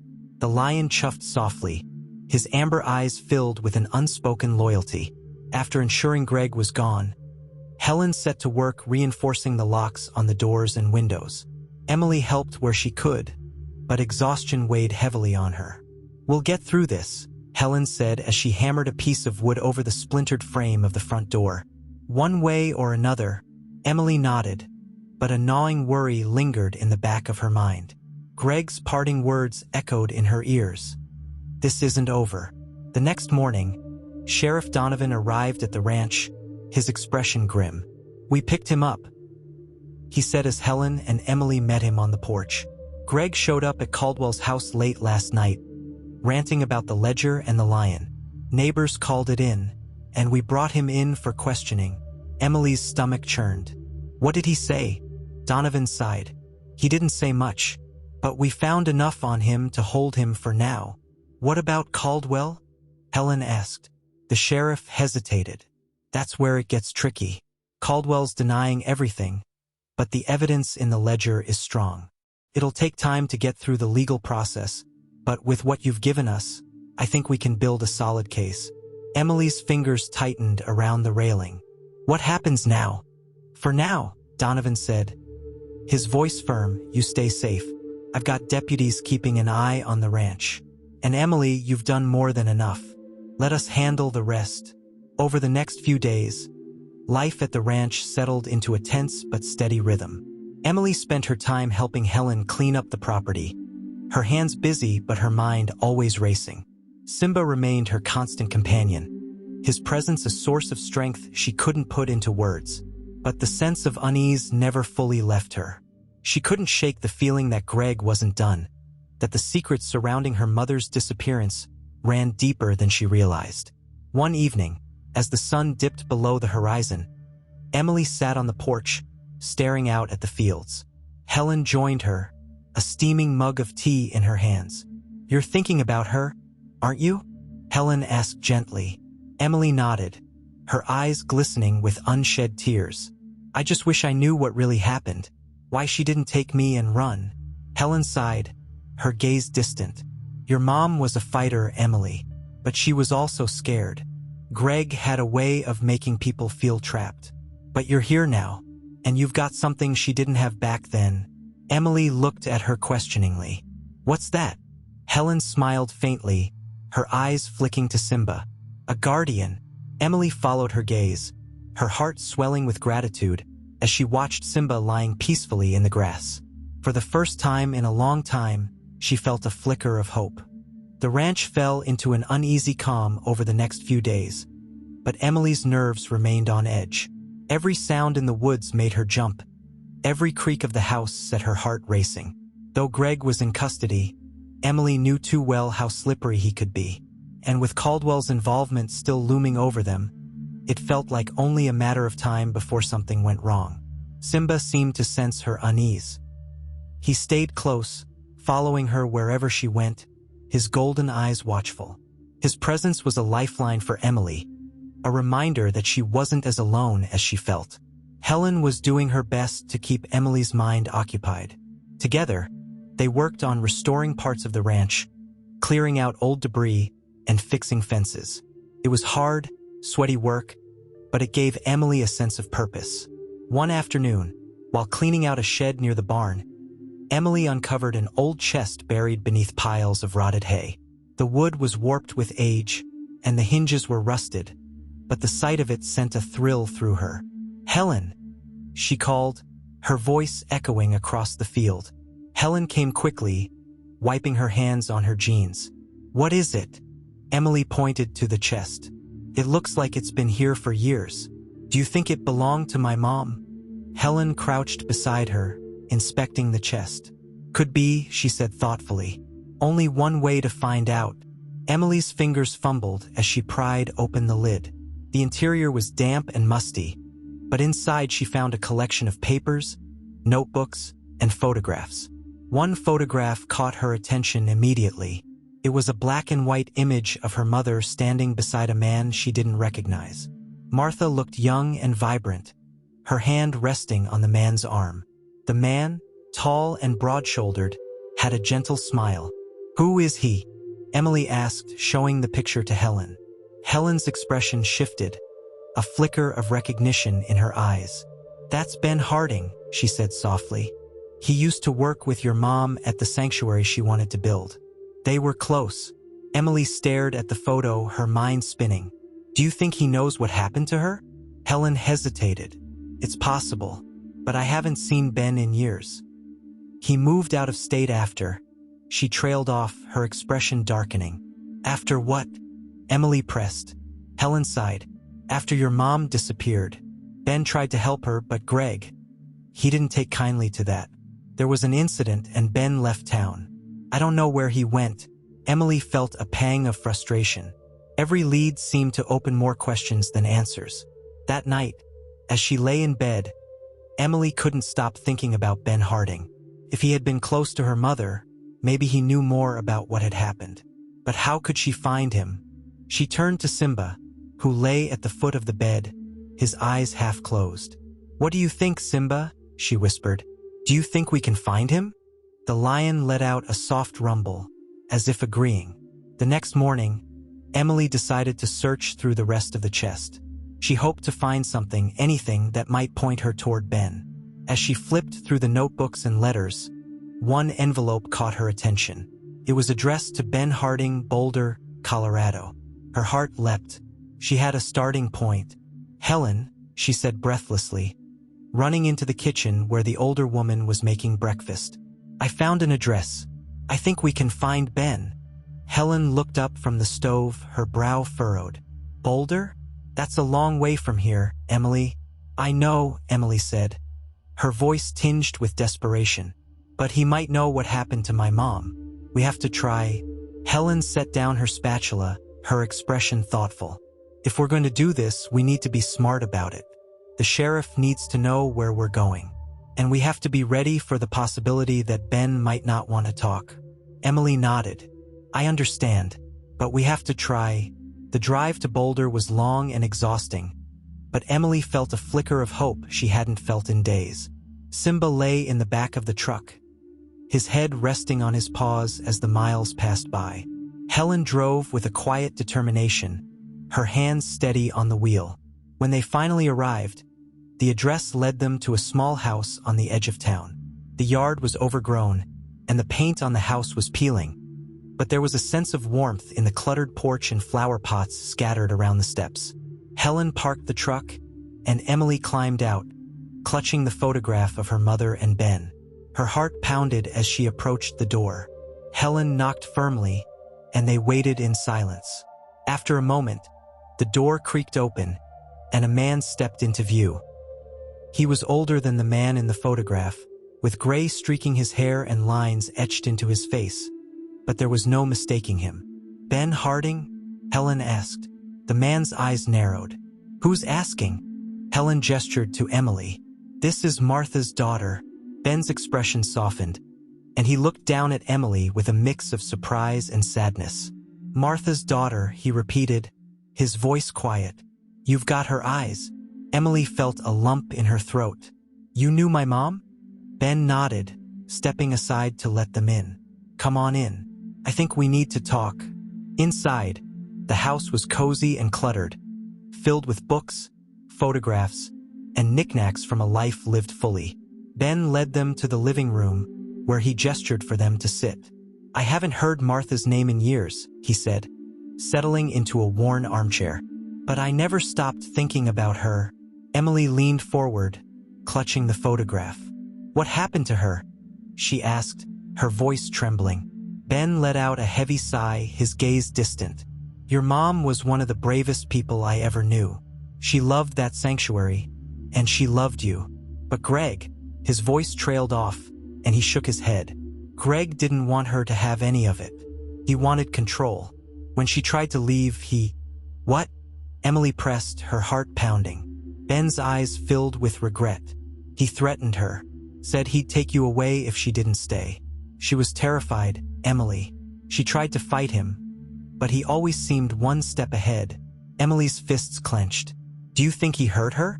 Ben hesitated, his jaw tightening. I don't know, but the last time I saw her, she was scared. She told me she had a plan to expose him, but she needed more time. A few days later, she was gone. The room fell silent, the weight of Ben's words pressing down on Emily like a physical force. She wanted to protect you, Ben said softly. She would have done anything to keep you safe. Emily nodded, tears streaming down her face. I just want to know the truth. Ben leaned forward, his gaze steady. Then we'll find it. Together. The silence in Ben's living room was heavy with unspoken grief. Emily stared at the photograph of her mother and Ben, her mind reeling with the truths she had just uncovered. Her mother had been trapped, manipulated, and threatened, all to protect her. Simba lay by her feet, his golden eyes watchful, as if he sensed the storm of emotions swirling within her. Helen broke the silence, her voice steady but laced with urgency. Ben, she said, leaning forward, if Martha trusted you, then you're part of this now. We need to figure out what she was planning and why Greg went to such lengths to stop her. Ben nodded, his jaw tightening. I've kept her secrets for years, hoping someday the truth would come out. But I never had the means or the courage to do it alone. He turned his gaze to Emily. You're braver than, kid. Your mom would be proud. The words made Emily's throat tighten, but she swallowed the lump and sat up straighter. What do we do now? Ben stood and walked to a bookshelf cluttered with papers and trinkets.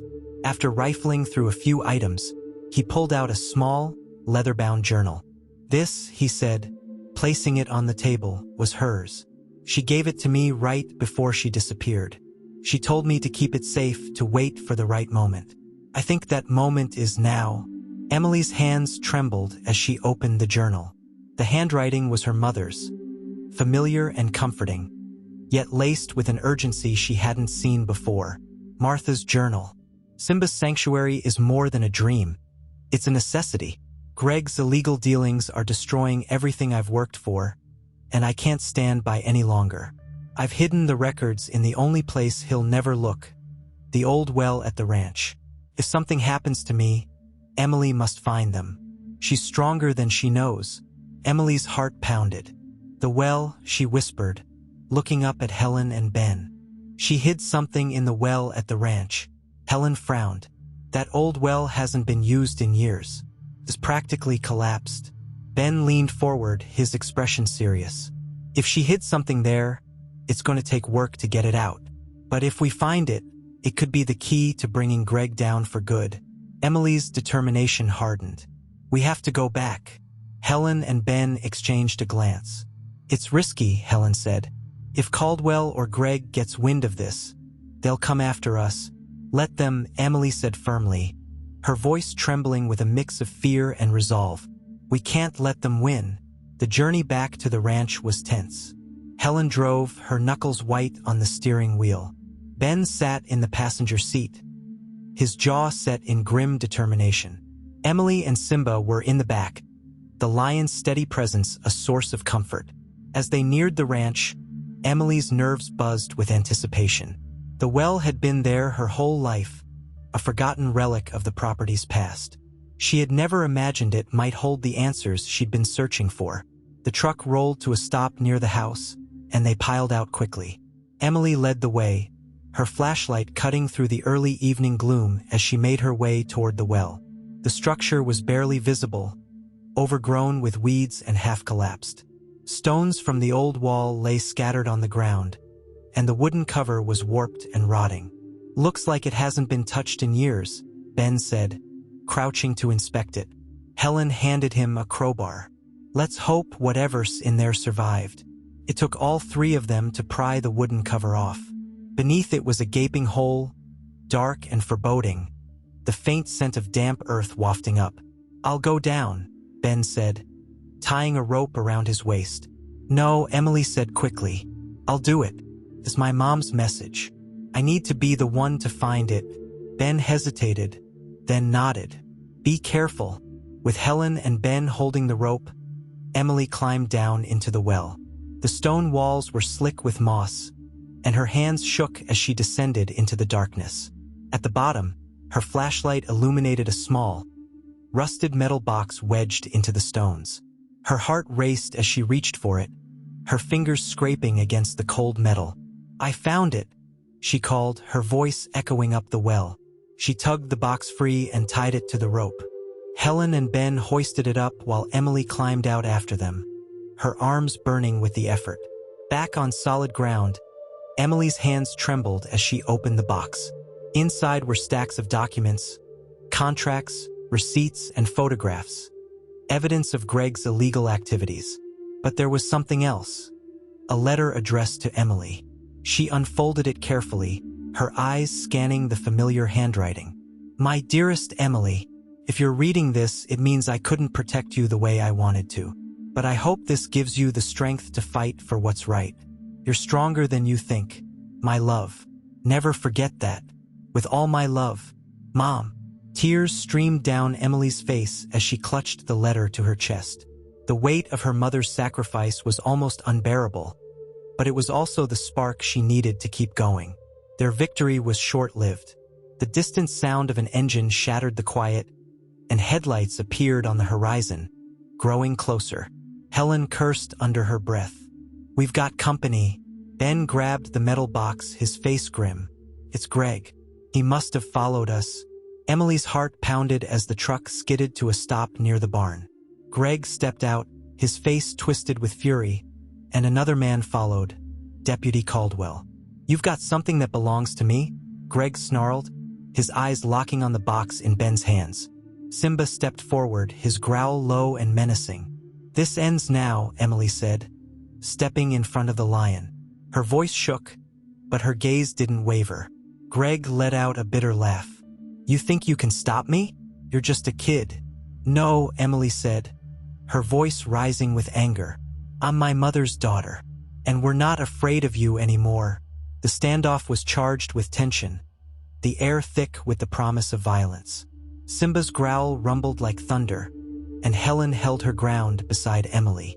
"This isn't going to go the way you think, Greg," Ben said, his voice steady. "We've already given the sheriff everything he needs. It's over." Greg's eyes darted between them, panic flickering across his face. Caldwell took a step forward, his hand resting on the gun at his hip. But before he could draw it, the distant sound of sirens filled the air.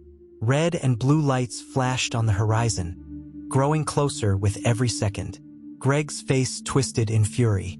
"You'll regret this," he spat. "No," Emily said, her voice strong. "You will." The arrival of the sheriff's department brought the confrontation to an abrupt end. Greg and Caldwell were arrested on the spot, their protests drowned out by the roar of Simba's final growl. As the officers loaded them into the squad cars, Emily felt a weight lift from her chest. Her mother's fight was finally over, and justice was within reach. The sheriff's deputies worked swiftly, loading Greg and Deputy Caldwell into separate squad cars. The flashing red and blue lights cast eerie shadows across the ranch, illuminating the fear and fury etched into Greg's face. His shouts of protest were muffled by the engine noise, but Emily caught the venom in his eyes as the car pulled away. It was over, at least it seemed that way. Helen placed a reassuring hand on Emily's shoulder, her grip warm and steady. "You did it, kid," she said softly. "Your mom would be proud." Emily's eyes filled with tears as she glanced down at the rusted metal box in her hands. Inside were the records her mother had risked everything to hide, the evidence that would finally expose Greg and his crimes. But the weight of the moment didn't feel victorious. It felt heavy. Emily turned to Simba, who stood beside her like a silent sentinel, his golden eyes watchful. "What now?" she whispered. Helen gave her shoulder a gentle squeeze.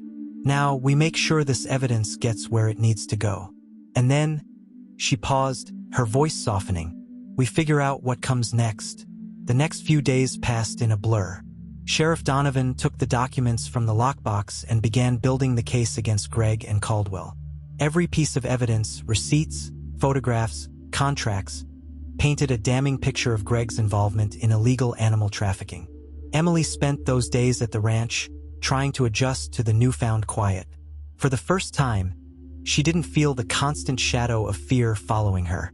Yet, a part of her still felt restless. One evening, as the sun dipped low over the horizon, Emily sat on the porch with Helen and Ben.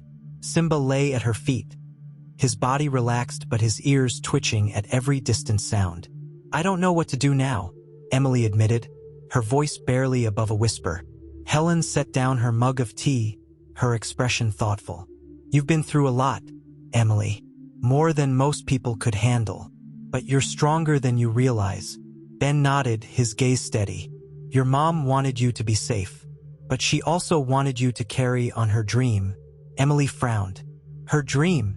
"The sanctuary," Ben said, gesturing to the sprawling ranch around them.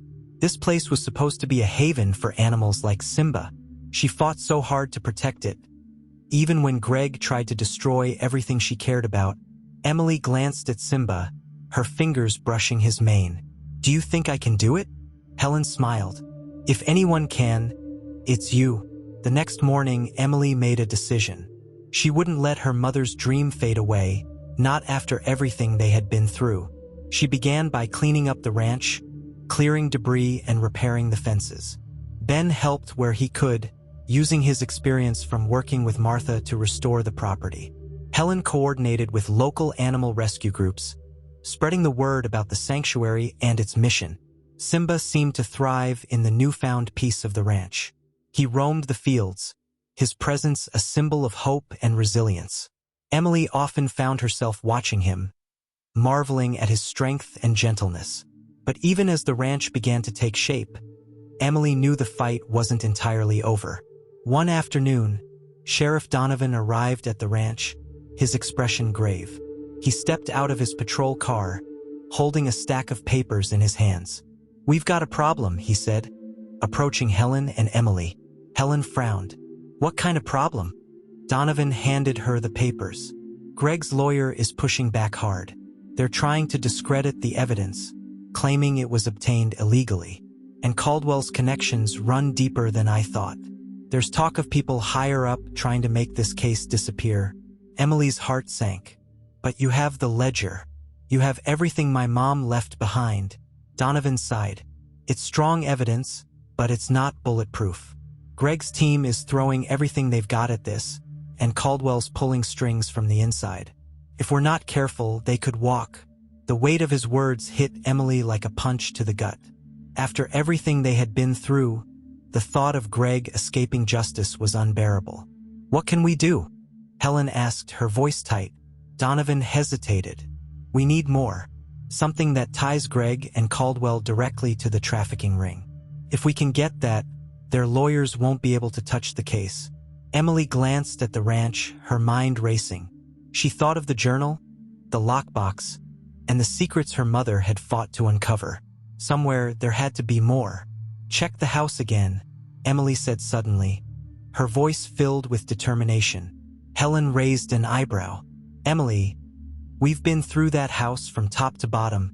"I know," Emily said, her gaze steady. "But my mom wouldn't have stopped with just the ledger.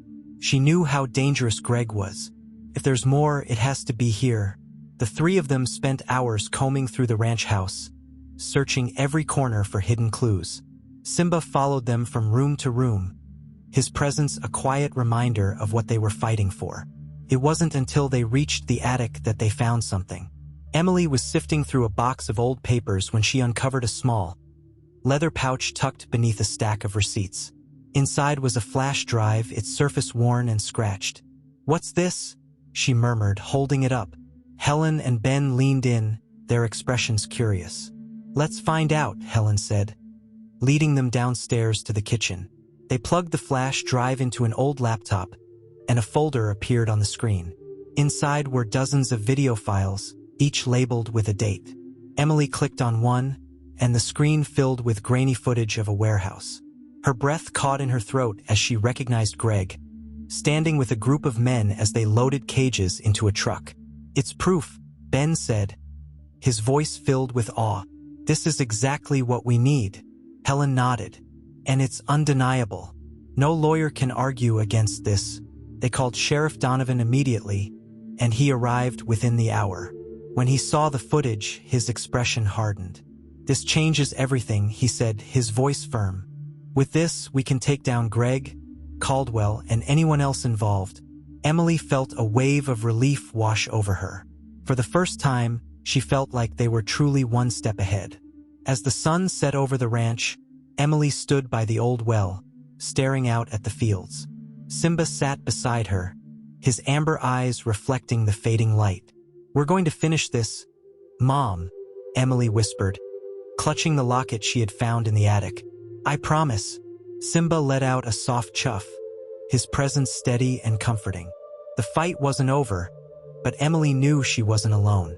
And with every step forward, she was one step closer to fulfilling her mother's dream and finding justice for the life they had lost. The evidence on the flash drive felt like a turning point, but Emily's nerves remained taut. Sheriff Donovan had taken the flash drive to the district attorney, promising that the footage would seal Greg and Caldwell's fate. Yet, as the hours turned into days, Emily couldn't shake the feeling that something was still lurking in the shadows, waiting to strike. Life at the ranch carried on as they waited. Emily poured herself into the work of rebuilding, using the tasks to distract her from the gnawing worry. Simba was always close by, his quiet strength a constant source of comfort. Helen and Ben worked tirelessly alongside her, their presence a reminder that she wasn't fighting this battle alone. The ranch was slowly transforming back into the sanctuary her mother had dreamed of, a place where animals could find peace. But the unease lingered. One evening, as the sun dipped below the horizon, Helen found Emily sitting by the old well. She was staring into the distance, her hands wrapped around the locket she had found in the attic. "You've been quiet today," Helen said, sitting beside her. Emily shrugged, her gaze distant. "I just keep thinking, what if it's not enough? What if they still get away with it?" Helen reached over, placing a reassuring hand on Emily's shoulder. "You've done everything you could, Emily. You've been braver than most adults I know. Whatever happens, you've already changed everything." Emily looked at her, tears glistening in her eyes. "I just want to make her proud." Helen smiled softly. "You already have." That night, Emily lay awake in bed, her mind racing. Simba was curled up on the floor, his slow breathing the only sound in the room. She thought about her mother, about everything Martha had sacrificed to protect her. And she thought about Greg, how he had torn their lives apart, how he had stolen her mother's dreams. A quiet rage bubbled inside her. She had spent so long being afraid of Greg, letting his shadow control her life. But not anymore. Emily sat up, her gaze falling on Simba. "We're going to finish this," she whispered. The lion lifted his head, his golden eyes meeting hers. He let out a soft chuff as if agreeing. The next morning, Sheriff Donovan arrived at the ranch, his face grim. Helen and Ben met him on the porch, and Emily joined them, her stomach churning with anxiety. "What's wrong?" Helen asked, her voice wary. Donovan sighed, removing his hat and running a hand through his graying hair. "The DA is moving forward with the case, but there's been resistance. Caldwell's connections go higher than we thought, and Greg's lawyer is using every trick in the book to delay the trial." Emily's fists clenched. "What does that mean? Are they going to get away with it?" "No," Donovan said firmly. "Not if I can help it. But it's going to take time. And until then, I need you to be careful. Greg's got nothing to lose now, and that makes him dangerous." Emily swallowed hard, the sheriff's words sending a shiver down her spine. Later that afternoon, Emily was in the barn, brushing Simba's thick mane. The repetitive motion calmed her, but her thoughts remained restless. As she worked, Helen appeared in the doorway, her face tense. "Emily," she said, her voice low, "we need to talk." Emily set down the brush, her brow furrowing. "What's wrong?" Helen hesitated, then stepped closer. "I just got a call from the sheriff. Greg posted bail." The words hit Emily like a punch to the gut. "What? How?" "His lawyer pulled some strings," Helen said, her voice tight with anger. "But don't worry. Donovan has deputies watching him. He's not going to get far." Emily's mind raced. Greg was out. He could be anywhere. And she knew, deep down, that he wouldn't stop until he had what he wanted. That night, the ranch felt different. The usual quiet was heavy with tension, every creak of the old house and rustle of the wind making Emily's heart race. She sat by the window in her room, staring out at the darkened fields. Simba lay beside her, his ears twitching as he listened to the sounds of the night. "Do you think he'll come here?" Emily whispered, her voice barely audible. The lion didn't respond, but the steady rise and fall of his breathing gave her a sliver of comfort. It was past midnight when Emily was jolted awake by a loud crash. Her heart leapt into her throat as she sat up, her eyes darting around the room. Simba was already on his feet, his body tense and his ears flattened. The sound of shattering glass came from downstairs, followed by the heavy thud of boots. Emily's blood ran cold. "He's here," she whispered. She grabbed the flashlight from her bedside table and crept to the door. Simba stayed close, his golden eyes sharp and focused. The hallway was dark and silent, but the faint sound of voices drifted up from the living room. "Where's the girl?" a rough voice demanded. Emily froze, her breath catching. It was Greg. "You're not going to find her," Helen's voice replied, strong and defiant. Emily's heart swelled with a mix of fear and admiration. Helen was standing up to him, buying her time, but she couldn't let Helen face Greg alone. Emily descended the stairs quietly, her heart pounding with every step. When she reached the bottom, she peered around the corner and saw Greg standing in the living room, his face twisted with fury.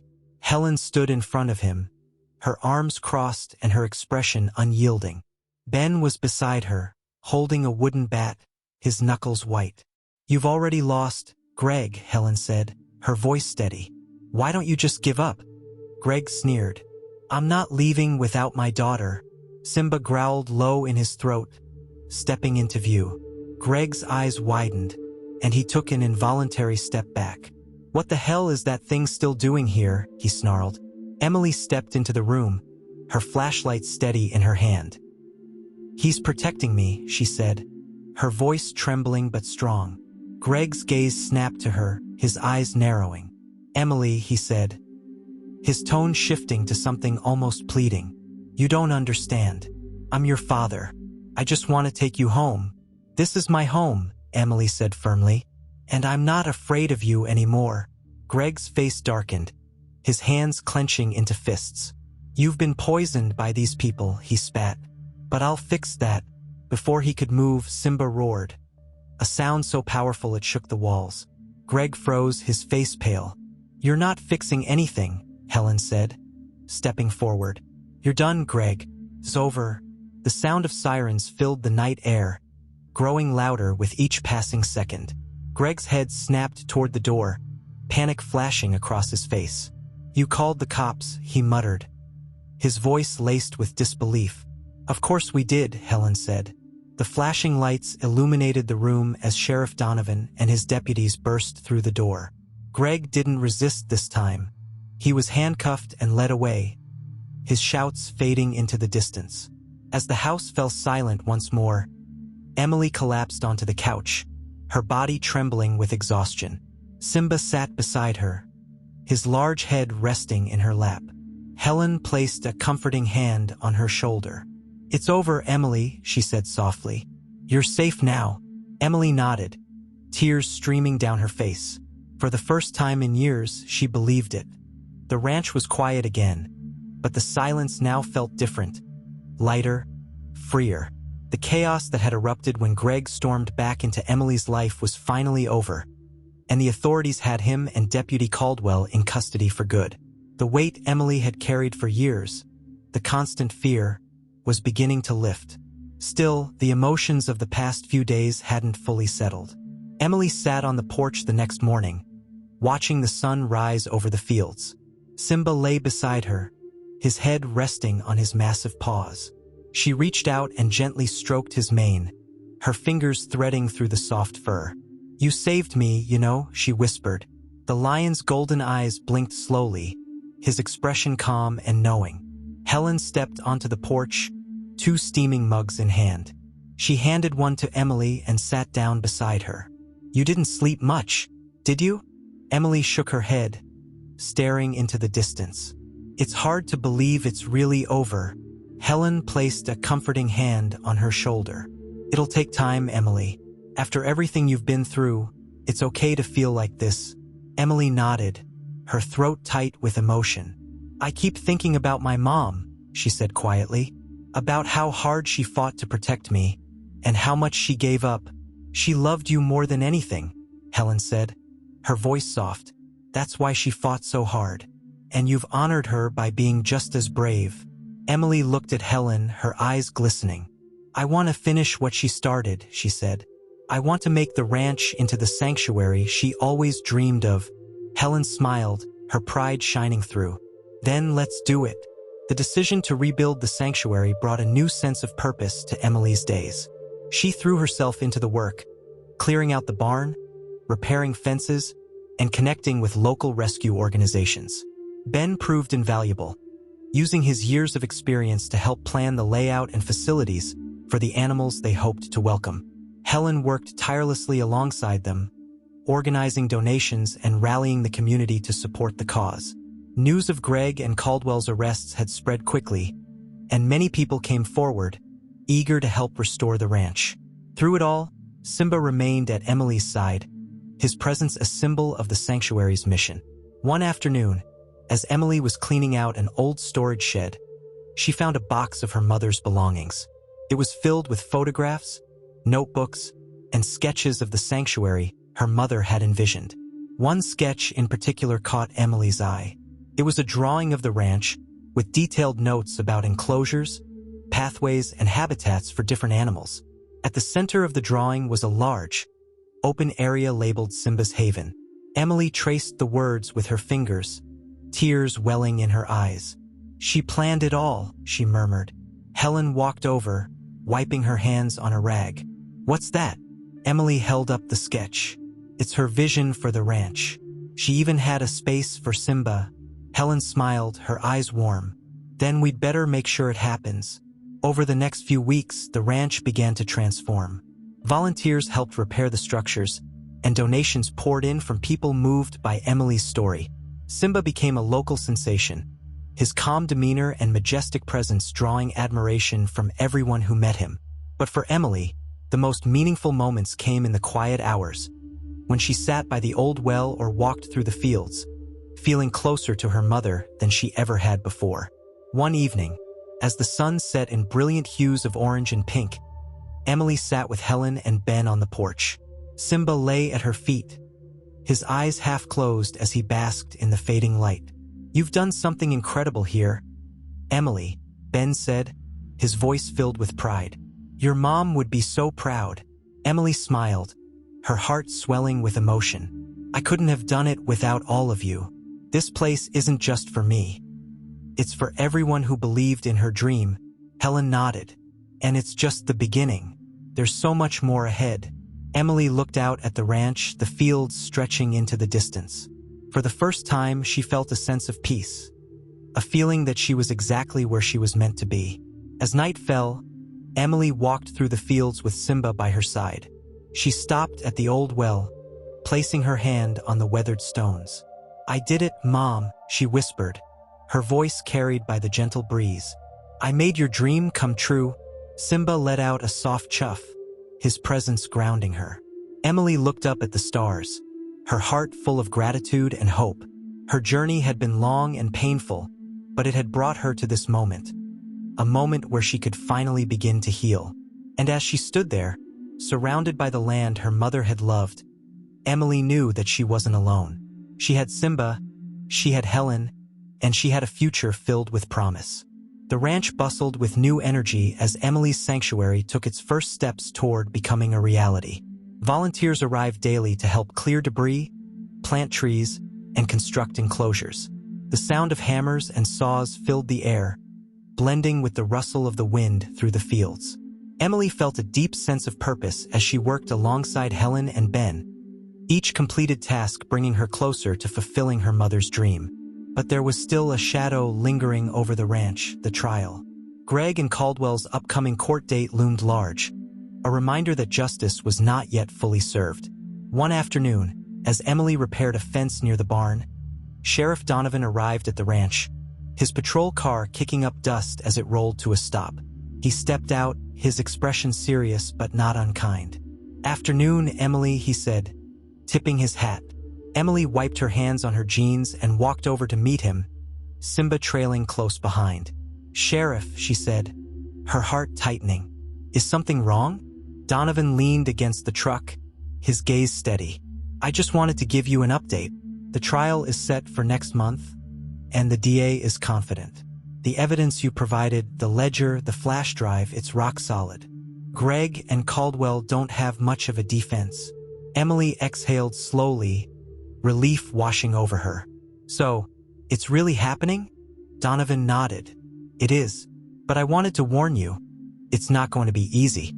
Trials like this can dredge up a lot of emotions.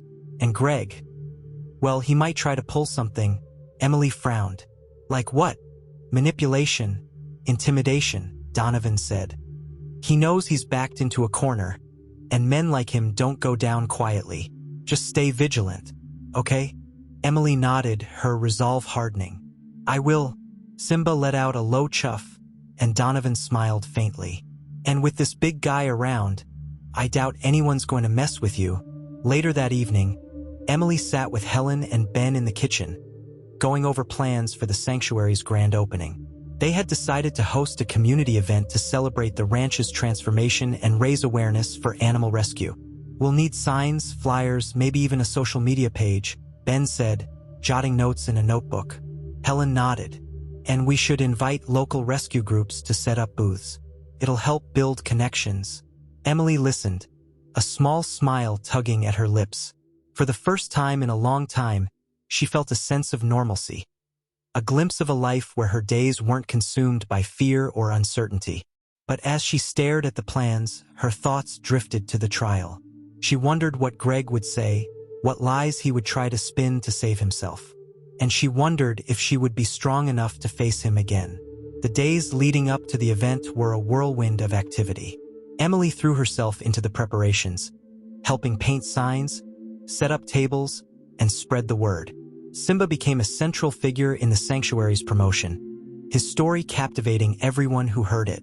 The morning of the event dawned bright and clear, the sky a brilliant shade of blue. Emily woke early, her stomach fluttering with nervous excitement. As volunteers and visitors began to arrive, the ranch buzzed with life. Families wandered through the enclosures, watching rescued animals roam freely. Booths lined the fields, offering information about conservation efforts and opportunities to support the sanctuary. Emily stood near the main entrance, greeting guests as they arrived. She felt a swell of pride as she watched children point excitedly at Simba, who lounged lazily in the shade, soaking up the attention. Helen joined her, a warm smile on her face. "Look at this place," she said. "Your mom would be over the moon." Emily's throat tightened, but she smiled back. "It feels like she's here," she said softly. As the day wore on, Emily found herself surrounded by a sense of community she hadn't felt in years.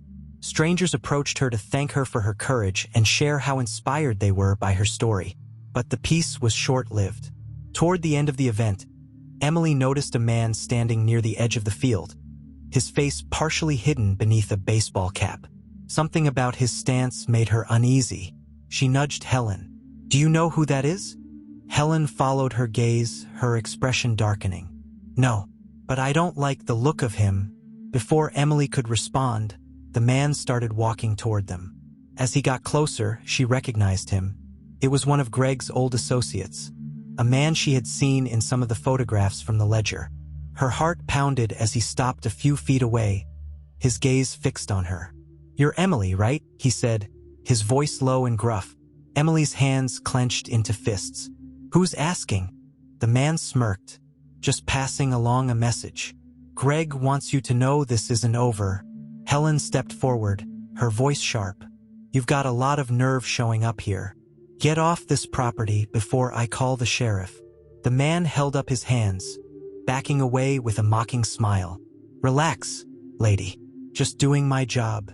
As he disappeared into the crowd, Emily felt a wave of fear and anger crash over her. "What does he mean, it's not over?" she asked, her voice trembling. Helen put a reassuring arm around her. "It's just an empty threat, Emily. Greg's desperate and he's trying to scare you. But we won't let him." Simba growled softly, stepping closer to Emily, his golden eyes scanning the crowd. That night, as the event wound down and the last of the visitors left, Emily sat by the old well, her mind racing. The man's words echoed in her ears, and the fear she had fought so hard to overcome threatened to creep back in. Helen and Ben joined her, their faces etched with concern. "We need to tell the sheriff what happened," Ben said. Emily nodded. "He said Greg might try something. But what if?" She trailed off, her voice breaking. Helen crouched beside her, taking her hands. "Listen to me, Emily. Greg doesn't have the power he used to. The law is on your side now, and so are we. You're not alone in this." Emily looked at Simba, who sat protectively by her side. "But what if he tries to hurt someone else? What if—" "He won't," Helen said firmly. "We'll make sure of it." As the stars filled the night sky, Emily made a silent promise to herself and to her mother. No matter what Greg or his associates tried, she wouldn't let fear control her life again. The sanctuary wasn't just her mother's dream. It was her future, and she would fight for it with everything she had. The encounter with Greg's associate left Emily rattled. Though the event had been a success, the man's words loomed like a dark cloud over the celebration. For days after, Emily felt herself glancing over her shoulder, listening intently to every creak and rustle at the ranch. Sheriff Donovan stopped by to check in after Helen told him about the man's appearance. He assured Emily that increased security measures were in place, but his furrowed brow revealed the truth. Greg's influence still stretched farther than anyone had realized. "You've done everything right," Donovan told her, his voice steady but serious. "But you need to stay vigilant. Until that trial starts, Greg's going to try every dirty trick in the book." Emily nodded, her resolve hardening. "I'm not going to let him scare me," she said, though her heart pounded in her chest. Simba, standing beside her, let out a low rumble as if to reinforce her determination. Despite the lingering tension, the sanctuary continued to thrive. More animals were rescued and brought to the ranch, their timid steps slowly transforming into confident strides as they explored their new home. Emily found solace in caring for them, her days filled with feeding, cleaning, and bonding with creatures who, like her, had found a second chance. One evening, as she brushed Simba's mane in the barn, Ben walked in, holding a large envelope. "Mail came for you," he said, handing it to her. Emily frowned, setting down the brush and taking the envelope. It was plain, with no return address. She opened it cautiously, her hands trembling slightly. Inside was a single sheet of paper with just 3 words scrawled across it. "You're not safe." Her breath hitched, and she looked up at Ben, her face pale. "It's him, isn't it?" Ben took the note, his expression darkening. "It's someone working for him, that's for sure." Simba growled softly, sensing Emily's distress. She knelt beside him, burying her face in his thick fur, her hands clutching his mane.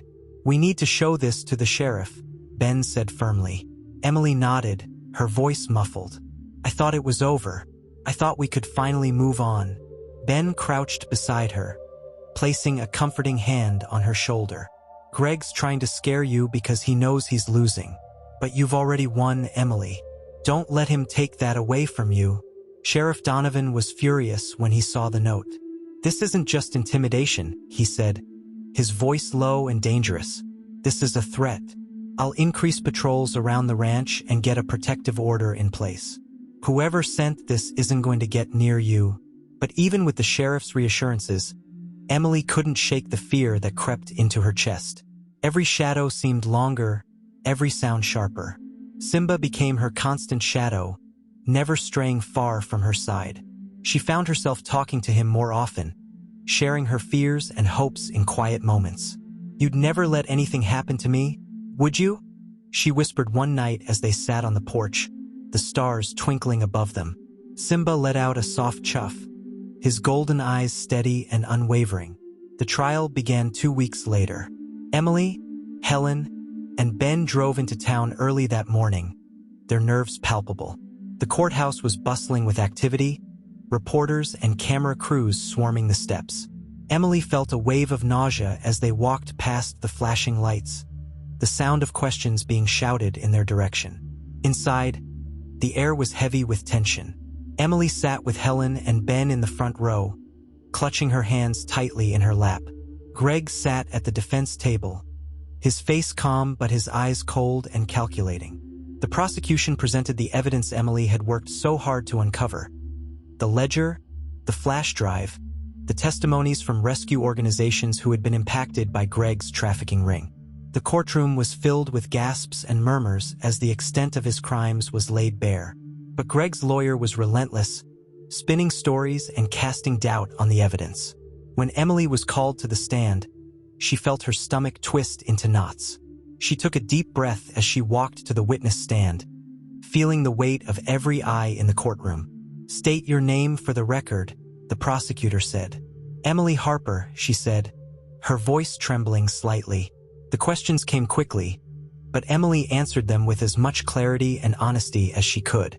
She described the years of neglect, the discovery of her mother's journal, and the evidence she had found at the ranch. When Greg's lawyer began his cross-examination, the atmosphere grew tense. "You claim to have found these documents at the ranch," the lawyer said, his tone sharp. "But isn't it possible you fabricated them to frame your father?" Emily's hands clenched the edges of the stand. "No, everything I found was real. My mom hid those documents because she knew what my dad was doing was wrong." The lawyer smirked, leaning closer. "And yet, you waited years to come forward. Why is that?" Emily's voice rose, filled with emotion. "Because I was scared. He made me scared every single day of my life. But not anymore." The room fell silent, her words hanging in the air like a challenge. By the time the trial concluded, Emily felt emotionally drained. The jury deliberated for hours, and every passing minute felt like an eternity. When they finally returned, the verdict was read aloud. "Guilty." A wave of relief washed over Emily as the courtroom erupted in murmurs. Greg's face remained stoic, but she saw the fury simmering beneath the surface. As he was led away in handcuffs, he turned to Emily, his voice low but venomous. "This isn't over." Emily held her ground, her heart pounding. "Yes, it is." The drive back to the ranch that evening was quiet, the weight of the trial finally lifting. Emily stared out the window, watching the familiar landscape roll by. For the first time, she felt like the shadow of Greg's control was truly gone. When they arrived at the ranch, Emily stepped out of the truck and looked around. The sanctuary felt alive, filled with hope and promise. Simba stood by her side, his steady presence a reminder of how far she had come. She knelt beside him, wrapping her arms around his thick neck. "We did it," she whispered, tears streaming down her face. "We're free." The lion let out a low chuff, his golden eyes reflecting the fading light of the sunset. As Emily stood and looked out at the fields, she felt a deep sense of peace. Her mother's dream was alive, and her fight was over. For the first time in years, Emily knew she was exactly where she was meant to be. The days following the trial felt like waking up from a long nightmare. The weight that had pressed down on Emily for years was finally beginning to lift. Greg had been sentenced, and Deputy Caldwell's own trial loomed on the horizon. The ranch, once a place of pain and fear, had become a sanctuary in every sense of the word. Emily threw herself into the work, transforming the ranch into a haven for animals and people alike.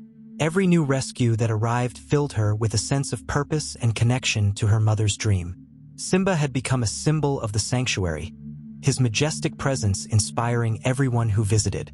But even as life began to settle, there was a lingering tension, a feeling that something unfinished remained in the air. One afternoon, as Emily cleaned the barn, Helen appeared in the doorway, her expression hesitant. "Emily, there's something you should see," she said. Emily set down her broom, wiping her hands on her jeans. "What is it?"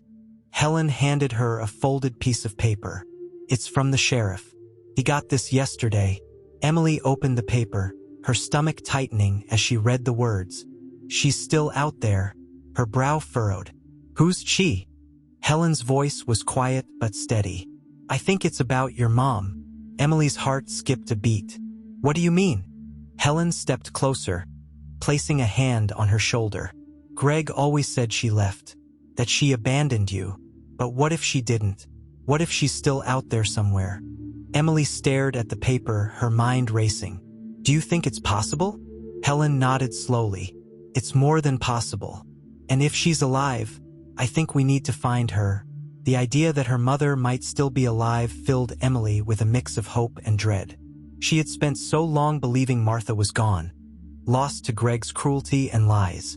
But if there was even a chance she was alive, Emily couldn't let it go unexplored. That evening, she sat on the porch with Simba, staring out at the fields as the sun set. "Do you think she's really out there?" she whispered, her voice trembling. Simba let out a soft chuff, his golden eyes steady and calm. Emily glanced down at the paper in her hands, the cryptic words repeating in her mind. If her mother was still alive, she deserved to know the truth. The next morning, Emily, Helen, and Ben sat around the kitchen table, poring over old maps and records from the ranch.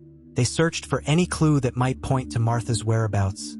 Letters, receipts, even photographs. As Emily flipped through her mother's journal, a name caught her eye: Rosewood Clinic. "What's this?" she murmured, holding up the page. Helen leaned over, squinting at the entry. "That's a mental health facility," she said. "It's about an hour from here. Do you think she was there?" Emily's heart raced. "It's the only lead we have. We have to check it out." Ben nodded. "I'll drive." The drive to Rosewood Clinic was tense and quiet, the weight of what they might find hanging heavily in the air. Emily sat in the back seat, clutching her mother's journal tightly in her lap. When they arrived, the facility loomed ahead, a large, sterile building surrounded by manicured lawns. Emily's hands trembled as she stepped out of the truck. Inside, the receptionist greeted them warmly but hesitated when Emily mentioned her mother's name. "Martha Harper," Emily said, her voice firm. "She would have been here years ago." The receptionist frowned, typing the name into her computer. After a moment, her expression softened. "She was here," she said, "but she left our care about 5 years ago." Emily's heart sank. "Do you know where she went?" The receptionist hesitated, then nodded. "She was transferred to a smaller care home in Pine Valley. I can give you the address." Helen placed a reassuring hand on Emily's shoulder as they left the clinic. "We're getting closer," she said gently. Emily nodded, her chest tight with a mix of fear and anticipation. Pine Valley was a quiet town nestled in the hills, its streets lined with small shops and cottages. The care home was a modest building surrounded by flowers and shaded by tall oak trees. Emily's hands shook as she stepped through the front doors, Helen and Ben close behind her. At the reception desk, she asked for Martha Harper, her voice trembling. The nurse nodded, her expression kind. "She's here," she said, "but I should warn you. She's been through a lot. It might take her some time to recognize you." Emily swallowed hard. "I understand. Can I see her?" The nurse nodded, leading them down a quiet hallway. At the end of the hall was a small room with a single window overlooking the garden. The nurse opened the door, and Emily's breath caught in her throat. There, sitting in a chair by the window, was her mother. Martha looked older and frilier than Emily remembered, her hair streaked with gray and her frame thin. But her eyes, those same warm eyes, were unmistakable. "Mom," Emily whispered, her voice breaking. Martha turned slowly, her gaze landing on Emily. For a moment, there was no recognition, just a flicker of curiosity. Then her eyes widened, and a tear slid down her cheek. "Emily," she murmured, her voice hoarse. Emily rushed forward, falling to her knees beside her mother's chair. "It's me, Mom," she said, her voice trembling with emotion. "I found you."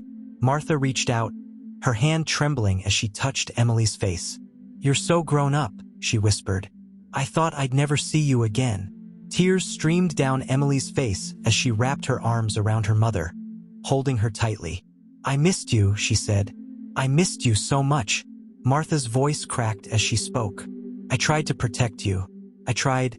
You did, Emily said fiercely. You saved me, Mom. And now I'm going to take care of you. The reunion was bittersweet. Martha's years in the care home had left her fragile, both physically and emotionally. But as the days passed, Emily saw glimpses of the vibrant woman her mother had once been. Back at the ranch, Martha found solace in the sanctuary she had dreamed of building. She spent her days sitting with Emily by the enclosures, watching the animals roam freely. Simba stayed close to Martha, as if he, too, recognized the woman who had once saved him. One evening, as the sun set over the ranch, Martha turned to Emily, her eyes filled with gratitude. You brought me back here, she said softly. You brought me home. Emily smiled, tears glistening in her eyes. This is where we belong, Mom. Together, as they sat side by side, watching the sanctuary come to life around them, Emily felt a sense of peace she hadn't known was possible. The fight wasn't over, but they had found each other again, and that was enough. The ranch hummed with the gentle sounds of animals in the distance, the wind rustling through the tall grass, and the faint murmur of voices from the volunteers. Emily sat beside her mother on the porch swing, the weight of the past finally beginning to feel lighter. For the first time in years, she felt whole. Martha, though physically fragile, was slowly finding her footing again. The sanctuary had become her refuge, a place where the pain of her years away could be softened by the joy of seeing her dream come to life. Simba lay near their feet, his golden eyes flickering up to watch them with a calm presence that seemed to speak of his understanding. I never thought I'd see this again, Martha said softly, her voice carrying the warmth of bittersweet memories. I used to sit out here and imagine what it would look like. Animals everywhere, people coming together to make a difference. And now, she trailed off, her gaze sweeping across the ranch. Emily reached over, holding her mother's hand. It's here because of you, Mom. You started all of this. Martha turned to her, her eyes glistening. No, Emily. It's here because of you. You didn't just keep my dream alive. You made it real. Life at the sanctuary began to take on a new rhythm. Visitors arrived daily, marveling at the peaceful coexistence of rescued animals and the dedicated people who cared for them.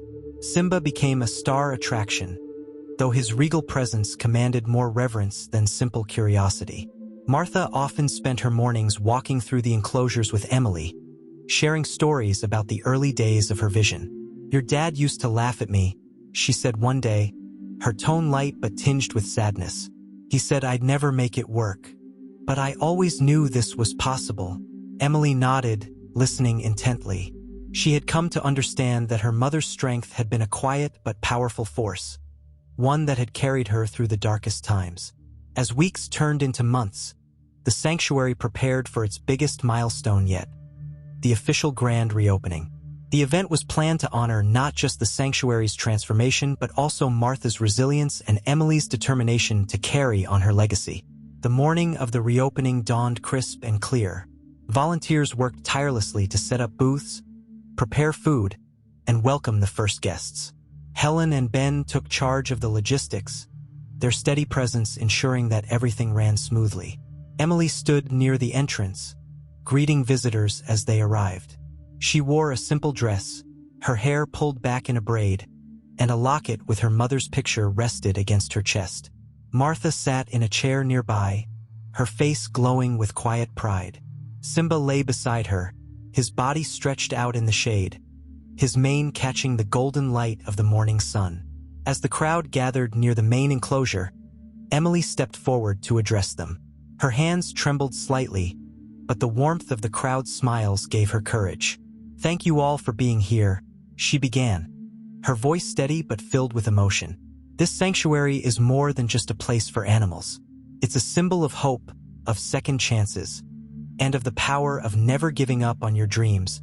She paused, her gaze drifting to her mother. My mom, Martha, dreamed of this place long before it ever existed. She taught me what it means to fight for what you believe in, even when it feels impossible. And today we're standing here because of her. The crowd erupted into applause, but Emily wasn't finished. I also want to thank everyone who has supported us. Helen, Ben, Sheriff Donovan, and all the volunteers who have poured their hearts into this place. This sanctuary is a testament to what we can achieve when we come together.